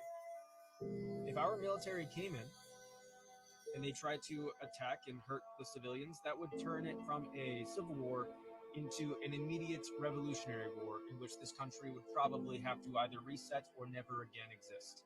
Those are the only two options, and I'm pretty sure that that's what they wanted. I'm pretty sure that the people in the government wanted to declare martial law so that they could disarm us. I don't think that they understood the concept of freedom the way that Americans actually understand it, where we will die rather than give up our guns. We will die rather than let people walk over us. Our government is heinously corrupt, heinously evil, heinously tyrannical. And basically, we're just waiting until you fire first. That's really it. The reason that conservatives, while owning more guns than anything else in the world, the reason that we're still calm is because we have a moral compass. Most conservatives tend to be Christians. We tend to believe that God is real, and we tend to obey God, which is why we refuse to fire the first shots. This is why you have people saying, come and take them. This is why I say that that's the hill I'll die on, where if you come to my house for my guns, I die that day, and so do you. Because I'm not going to fire first. I will defend my freedom. I will defend my liberty. I will defend my rights, and I will defend my life. And if you try to take my guns, that is an act of violence. You are trying to render me incapable of defending myself so that you can hurt me. You won't. I'll die that day. So will you. Back to the original point. The biggest takeaway that we can possibly have from the attempted assassination of Donald Trump is that we desperately need the Second Amendment. And we need to make sure that we are armed to the teeth and ready, because the government just tried to kill Donald Trump, probably. If you've made it this far in the video, this video is definitely going to get removed by TikTok, so download it, share it, duet it. Do anything you can to make sure that this doesn't die, because they're going to kill it. Stay safe, stay free. God bless. Thought Santino. It's in Telegram, Denise. Thank you, Kay, for getting that out to Telegram. I'm going to say that I think that that's one of the biggest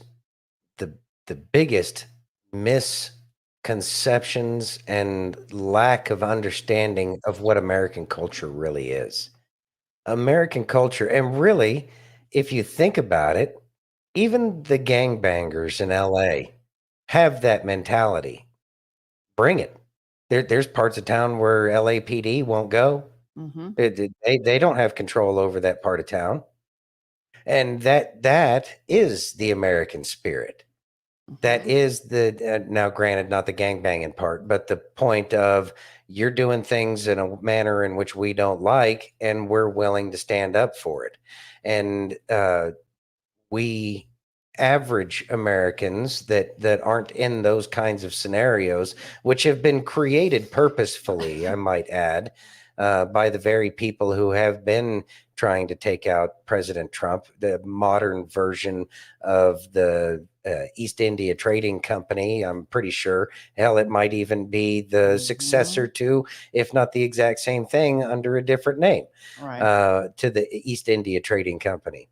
And so it's something that I don't think that they'll ever be able to comprehend, that Americans, you can push and push and push and push, but at some point in time, enough will be enough.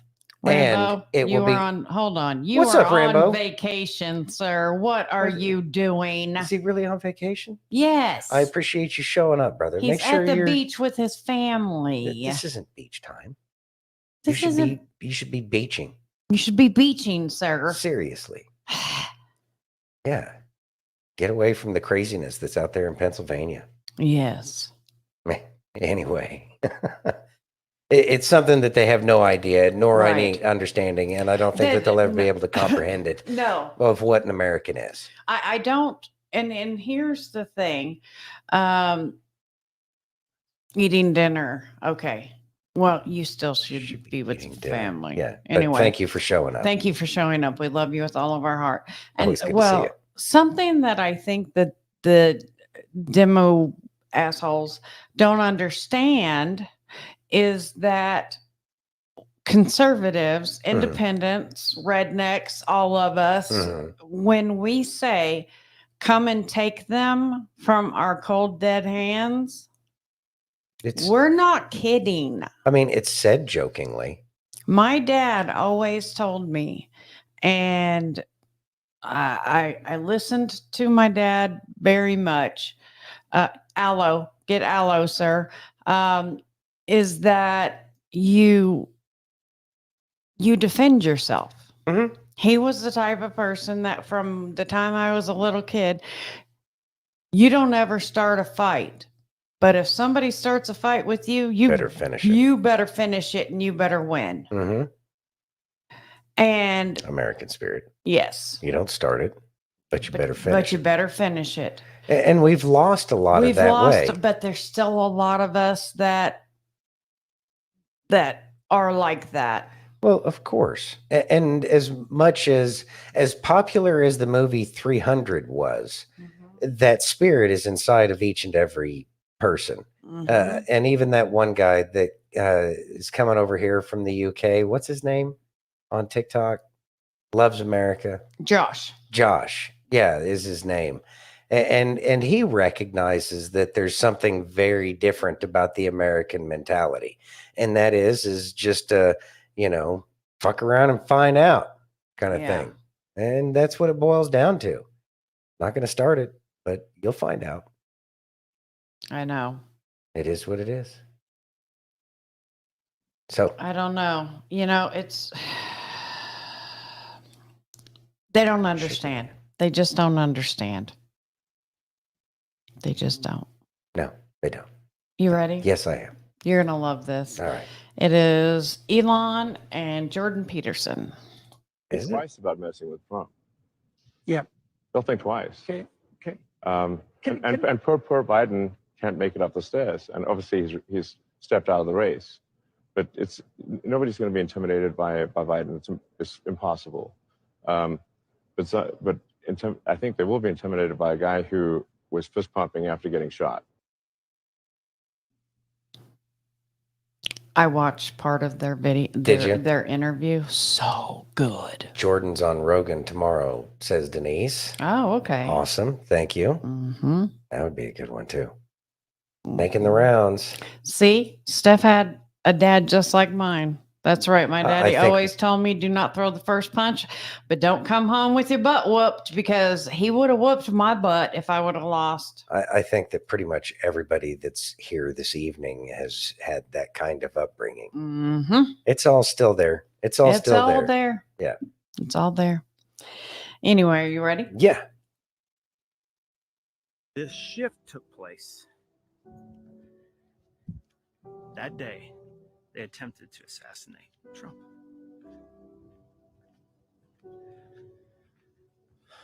Trump was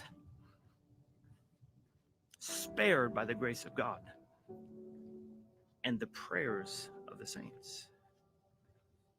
You see, we've watched the devil have his day because the church was weak for 4 years, almost 4 years now. But when I saw that, because I've had dreams about Trump, I talked about one of them at least, interactions with him. When I saw this, I realized that the prayers of the saints have just crested the evil, and they were moving in the other direction now. Do you hear me? Before, they were taking him out, prosecuting him, stealing elections, the whole thing. because the church was weak and anemic. And it awakened a sleeping giant this last 3 years as the Lord cleaned the house, moved upon people to give up themselves for a bigger purpose, for the kingdom of God.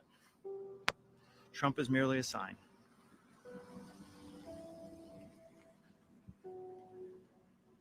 That God is using.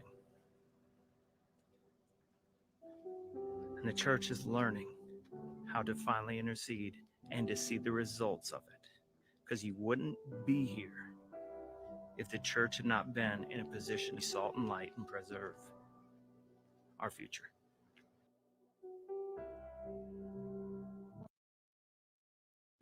Thoughts, Santino? I do believe that there's been a spiritual shift, but that spiritual shift has been occurring for quite a few years now. I believe that the hand of God that seems to have protected President Trump during this recent assassination attempt is a confirmation that America is back on the right path. Been reading, what was it, Hosea, I think, talking about how the people needed to turn back, and we've been in the same spot. He always turns his wrath away from us when we turn back to him. America's been turning back to him for quite some time. A lot of people started waking up after the election. I know that Kay and I fall into that one. Is when we started our awakening journey. A lot of people, it was 9/11, you know. Yeah, and people even before and after. You know, there are many incidents that have given people a chance to wake up and see the reality of what's going on, and that there is a very real evil. And that real evil has done a lot of good in terms of turning people back to the source. Yes. Back to the truth. People are asking, you know, what is it about God? They may not be going through the book and getting the word directly for themselves, but at least they're going to church now when they may not have been going to church before. And the people are waking up to some of the prosperity, you know, pastors there, the ones, you know, take advantage of people's goodwill and good nature, but people are waking up from that too. There's a big shift happening in so many different directions. It's almost too big to see how much is changing everywhere all of the time. And it's not happening overnight. It is happening over years, but it's kind of like if you lose 10 pounds in a week, you're more than likely going to gain that 10 pounds back and 10 more. And then 10 more. Whereas if it takes you a month to lose that 10 pounds, it's going to be because you made changes, more long lasting changes. And that, I believe, is what we're seeing. And that is why it hasn't happened as fast as so many people wanted it to. Everybody wanted to see a SEAL Team 6 kick indoors and start arresting people, bringing, you know, plane loads of people down to Guantanamo Bay so that way we can get the tribunals going. I think that the way things are going is much better, because I believe that the slow change, that the fact that it's a slow boil of a return to God, that heat that is created by that change is what's going to be much more long lasting. It's not going to last for just 4 years because Trump came back. People are looking at a much bigger picture now than they were before. People are looking at something bigger than any one human being. People are pulling away from the party system that we've been given. I think it was Bill yesterday said about the party we were talking about it just in general about the Democratic Party might go away.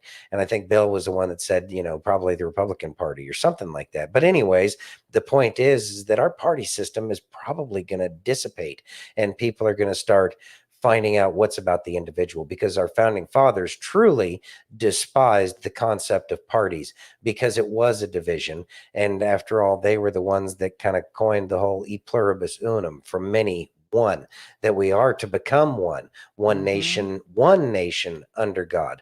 We are the great melting pot where everybody comes together and we become one nation that way. And I think that that is going to be the changes that we're going to continue to see for years and years, even after Trump has finished his next term. Hope says, excellent analogy. Thank you. Thank you. I appreciate it. Thank you very much. Are you ready? Yep. Let's go. All right. If you watched this, you saw he had the best walkout. Confident, strong, still surrounded by his top agents. In the RNC, building was packed from stem to stern. But did you notice that I didn't see around him? Y'all remember that movie a long time ago called It's Pat? Oh. On the casting call sheet, this is background character number 2. Die higher. That person's not even fit to be a Secret Service agent because they couldn't even handle their firearm properly. Unholstered it, and they couldn't put it back in the holster. Go find a video of them doing that for literally a minute and a half, fumbling with a loaded pistol in front of civilians, and you can't get it back in your holster to secure the president. Secret Service.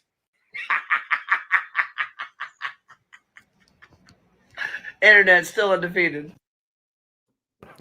Thoughts? I've refrained from roasting that woman because it wasn't she could not put her weapon in a holster, and that was pretty pitiful. And it was sad to watch her move her stomach out of the way so that way she could try to get access to the holster to secure her firearm, but she was still incapable, even though the spare tire was moved out of the way. I know. Very sad. It's another low point in this entire thing that shows that the way they've been doing things is not going to work. And my God, I pray that these are the things that get fixed. Otherwise, we're truly screwed. Mm-hmm. But that's why we're all waking up right now. Praise be to God. You ready? Yes. We went straight from the campaign trail here to the RNC. And allow me to first say, wow, what an incredible week of showing the unification of the Republican Party, united as one for the American people. Not just select Americans, every single American. And I can say there has never been a time in politics that I have felt more confident, more motivated, more united than what I feel today and what I felt last night following President Trump's incredible speech. But I do want to talk about something that's not being discussed enough, and that is the vast impact that last week's event that took place in Butler, Pennsylvania is having on every single American. You see, while President Trump was most certainly the target of that attack, and we lost an innocent American life and saw 2 others injured, that attack was, make no mistake, on every single one of us as an American. We witnessed the devastating result of years of lies, misinformation, and manipulation by the mainstream media and the far-left Democrats, displayed in one of the most evil acts we have ever seen. The individual who committed this act was only 13 years old when President Trump entered the White House for the first time. In just 7 short years, the mainstream media, the Democrats, and the far left were able to manipulate this individual's mind to the point to where he felt that committing this act was going to show him as being some type of a hero, where he felt that by committing this act, he was eliminating what he has been told was the greatest threat to America. Mainstream media, the far left, and the Democrats are 100% responsible for what took place last week. You see, over the last several years, we have listened as they have spread lies, misinformation, and made President Trump out to be a terrible person. But they took it even further. Just last week alone, mainstream media was calling President Trump the greatest threat this country has ever seen. The Democrats, on top of that, then hire individuals that come on social media as talking heads and speak to the youth of our country and mimic exactly what they have said, and convincing those individuals that President Trump is the worst thing that could ever happen to this country. Now, while I will never sit back and give any compassion or any excuse for what that individual did last Saturday. What I will say is accountability needs to be held to those individuals that have created this false narrative over the last 7 years that nearly took the life of President Trump, did take the life of an innocent American, and injured 2 others. My message to every single parent out there is that it is imperative that you understand that your child is being manipulated every single day by these individuals via television, mainstream media, Hollywood, social media, even on this very own app I'm speaking on today. And as an American and as a parent, it is 100% your responsibility, despite what side of the aisle you may be on, for you to have the conversation with your child and explain to them just the division that exists today in party politics. Explain to them the truth behind the lies that the mainstream media has spread about President Trump. Explain to them the truth behind just how divisive the Democrats want this country to be. We must fight back. We must speak up, and we must continue to denounce the evil that seeks to destroy every single one of us as an American. Much love, and God bless. Thoughts, Santino? I've heard a lot of stories from people that I talk to. One today, as a matter of fact, where people know people who's, were lamenting that this kid missed. And the good thing about these stories that I keep hearing is that they correct those individuals, that they are getting corrected on how closed-hearted, how black-hearted it is to assume that this is the way things are done. So the people who have played too many video games and felt that that's the way we go about doing things are getting that awakening that they haven't had up to this point. And I think that the value of that is that this is one more of those healing things that we have to go through. Because if people don't recognize that their thought process is misguided, we'll say, at the very least. All right. I'm not splitting hairs here. To say that this misguided mentality, it is going to change because people are showing the reality of what it really means and what that and a lot of these people don't have the understanding of what death is because we're so far removed and we're so desensitized to it by what's given to us on our media. All sorts of media. It doesn't matter if it's the television. It doesn't matter if it's the cell phone. It doesn't matter if it's the video games. It's absolutely everywhere. The computer, it's absolutely everywhere.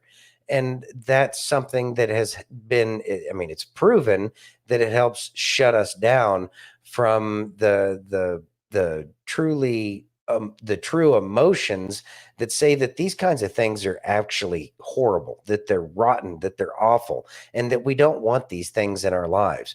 But it's been glorified for so long that it has become part of the conversation. But I'm glad to see that that is changing as well, because the conversation is being forced to change, and that changed conversation is going to be something that's going to sound a lot more sane than the divisive politics that we've been going through for all of these years. It is a perfect storm. It is a perfect storm, and nothing is going to change this storm, because what is happening is that it's taking away all of the bad, and it's giving us a chance to rebuild from a much better, healthier, and more loving place. Amen. Boom. Thank Wish you. I had a boom thingy. No. Are you ready? Yes. Fine. Fine. Ladies and gentlemen, it is my great pleasure to present to you Let's Not Talk About Politics, the musical. We can still be friends, but let's not talk about politics. Hell yeah, let's do it. All right. I'll let you begin as long as you don't talk about politics. Let's not talk about your rights.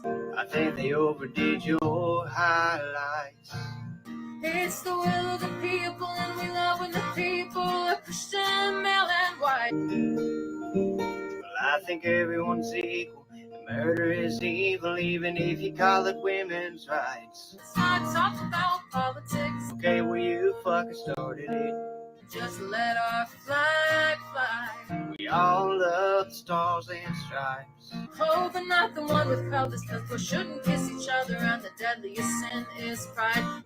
Well, we don't care who you love and what you do under the covers, but stay out of our children's minds. Bible in every classroom. Let's make America great like it was before. Wait, I just gotta ask you, is that a book of spells by your bedroom door? When we stole the land and put chains in their hands, history consumed by war. Men fought for this land just so you could pretend that you were sorted into Gryffindor. See it clear when you're older. A lifetime of bootstraps and sweat on your brow. I've got a riddle, come closer. And tell me why does bullshit always come from cows? But I'll be working till I'm 90, because the boss needs a Ferrari. I can see it pretty clear right now. Hey, yellow-haired Hermione, do you think you could remind me what you did want to talk about? Let's talk about politics. Bro, what? Let's talk about why you cling to your guns. Because either way, a criminal will still have one. 'Cause it's the will of the people. If the liberals let us, then we won't spill any blood. Well, I think you should be grateful that the site you call hateful didn't riot when they tried to get Trump. Thoughts? Well done. Very well done. Bravo, sir. Bravo. Bravo. Yeah, that was great. Yeah, what was with the yellow, ridiculous, like safety yellow hair? I don't know. I thought it was funny when you said, I think they overdid your highlights. Well, you know what? I guess you don't have to wear a safety vest on the job site when your I hair's don't like know. that. I have Oh, no. learned over the last few days that you really should not be drinking and going through TikTok, because you might have coffee come through your nose. Well, there is that. He did an amazing job, though. That was fun. Yes. You ready? Yep. After Trump got up, put his fists in the air and said, fight, fight, fight. As soon as they put him in the car, I have never witnessed this at all in all of the Trump events I've ever covered. I would probably say 45 to 50% of the crowd turned to the media riser and they started giving the media the business. I'm talking about blank this, blank that, it's your fault, pointing at them. Middle fingers, the whole bit. I have never seen a You didn't crowd really turn. hear that in the mainstream media coverage of what happened. No, they were peppering them with insults. The people in the crowd felt like it was the media's responsibility for what happened. It was crystal clear where they stood on that. And I'll just leave you with this. The unity, I want the Republican Party to unify. I want Americans to unify and get behind Republicans, but I'm not unifying with Democrats. Thoughts, Santino?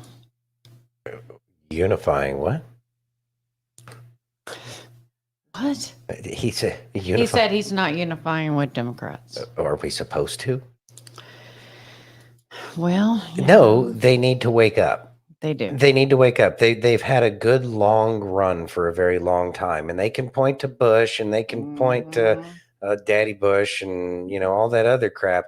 But at the same time, it's not any better now than it was before. As a matter of fact, America has gone way far downhill. I mean, look at Yellow Hair Girl there from just a second ago. The narrative has changed so much that people can't even see what's good for them anymore.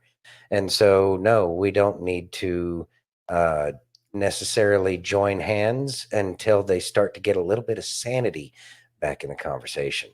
Aaron says that the yellow hair was there for the same reason poisonous insects are brightly colored. It's a warning. Aaron, I have heard that on more than one occasion, and I have found that to be an accurate statement. I have found that people are very subconsciously communicating that they are difficult to deal with. And I think that that's something that we should take very seriously. More of that, observation, eyes on, and paying attention to what's really being said, as opposed to the words that they keep on parroting Yes. Are you ready? Or wait, they're a macawing. I don't know. I think macaws are yellow. Okay. Whatever. But I think it's another kind of parrot. Whatever. The yellow bird. There you go. Yeah. You ready? Yeah. Okay.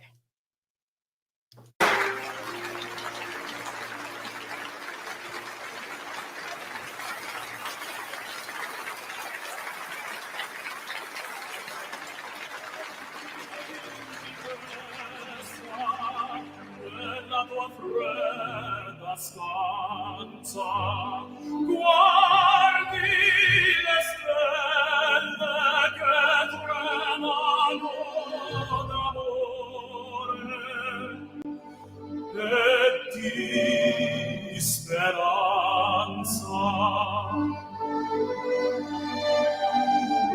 Ma il mio mistero è chiuso in me. Il nome mio nessun saprà, sulla tua bocca lo dirò, quando la luce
All right, Santino, Sum of All Fears. Sum of All Fears. It Trump was, played that song at the end of the RNC after a speech. and it was Big mentioned. O comms. Yeah, it was mentioned, I think, 8 times. Mhm. Sum of All Fears was mentioned 8 times in the Q drops, if I'm not mistaken. Yep. And a lot of people have been pointing out that, yeah, that's the ending credits or the ending scene of the movie.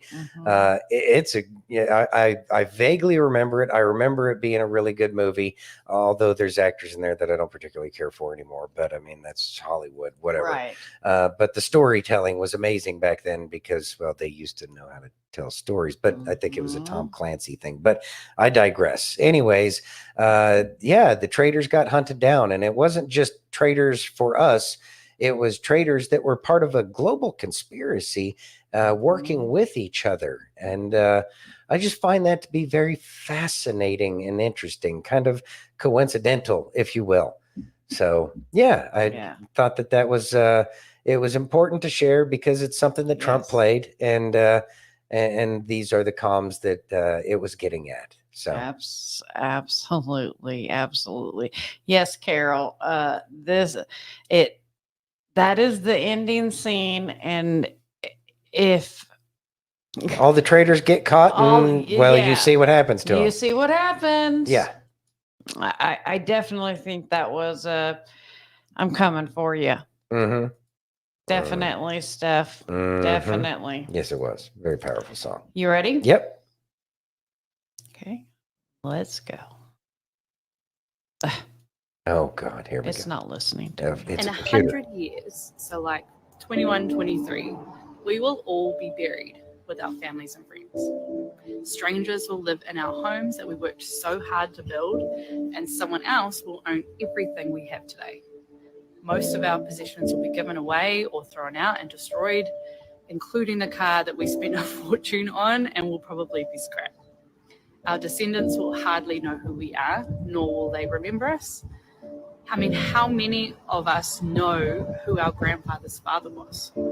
After we die, we will be remembered for a few more years, and then we're just a portrait on someone's wall. And a few decades later, our history, photos, and deeds disappear into history's oblivion. We won't even be memories. If we pause one day to analyze these questions, perhaps we would understand how pointless it is for us to worry about 95% of the things that consume our minds daily. If we could only think about this, surely our approaches, our thoughts would change and we would do things differently. Perhaps we would feel more free to enjoy ourselves and our lives that we're living. Take these thoughts into the rest of your day, this week, this year, and remember the saying, if it's not going to matter in 5 years, don't spend more than 5 minutes being upset by it. All right, Santino. It's not to say that what we do is pointless. As a matter of fact, quite the opposite, because what we do is extremely important. It's about what we put our focus on. And so if it's not going to be important in 5 years or 50 years, then we should really truly consider how important that thing is. So what is it that we're supposed to be focusing on? We're supposed to be focusing on the people around us. There's something that I learned that probably was most I guess it's weighed heavy on me, and that is yes, I'm me, and I can be challenging at times, and certainly even more challenging back in the day. But what I did recognize is that the information that I have was given to me so that way I could pass it on to other people. So that way they could adjust their sales, taking from yesterday's motto there, but we could adjust our sales, or other people can adjust their sales. So that way they have an opportunity. And so how we live on forever, it may not be our name and it may not be our picture and there may not be a likeness of it, short of getting into the White House, but who knows how long, any of that's going to be around, because everything is subject to entropy and decay. The only thing that lives on is the spirit that we give to other people around us. And so we choose to give them a spirit of love and hope, and to let them know that, maybe some things could be changed. And these are the things that are important, because it gives everybody around us an opportunity to live a better life. And those are the things that are going to be much more lasting than any of the stuff that we get wrapped around the axle on, or any of the things that, people seem to care about. Nobody's going to know about a TV show 20 years from now. Name a TV show, word for word from something 20 years ago. And is there any relevance to that today if you do have that information? So think about the things that are truly important as we make our decisions going forward. And I have a feeling that you'll find yourself much happier moving forward, because you recognize that the legacy that you're leaving may not be one of selfish vain and conceit about you and your name and having bronze statues made of you, but one that's moving forward to make the world a better place. Because of the wisdom that you may have learned the hard way, you can prevent other people from learning it the hard way, and they can learn it by actually listening for a change. And these are the things that are going to make the world around us better, is it's each and every one of us living for something greater than ourselves. Yeah, amen. And I'll just say this: God, self, spouse, children, and then everything Then the rest of the else. crap. And just know that when you focus on Him, it's a lot easier to not sweat the small stuff. Very true. Awesome. Well, with that being said, we appreciate each and every one of you for joining us tonight. We truly enjoy our time with you. And we'd like to thank you for joining us on Facebook, YouTube, Twitch, X, Rumble, and Pill.net. Amen. And please, if you haven't already given me that virtual hug, run over to Rumble and YouTube, hit that thumbs up. If you're on X, smash that heart. If you're over on Pill, take that red pill. We love each and every one of you, and we can't wait to hang out with you tomorrow. Tomorrow. Same dat time, same dat Yep. channel. We'll love you tomorrow too. All Yep. right, everybody. We love you all now. Have a great night. God bless and be safe.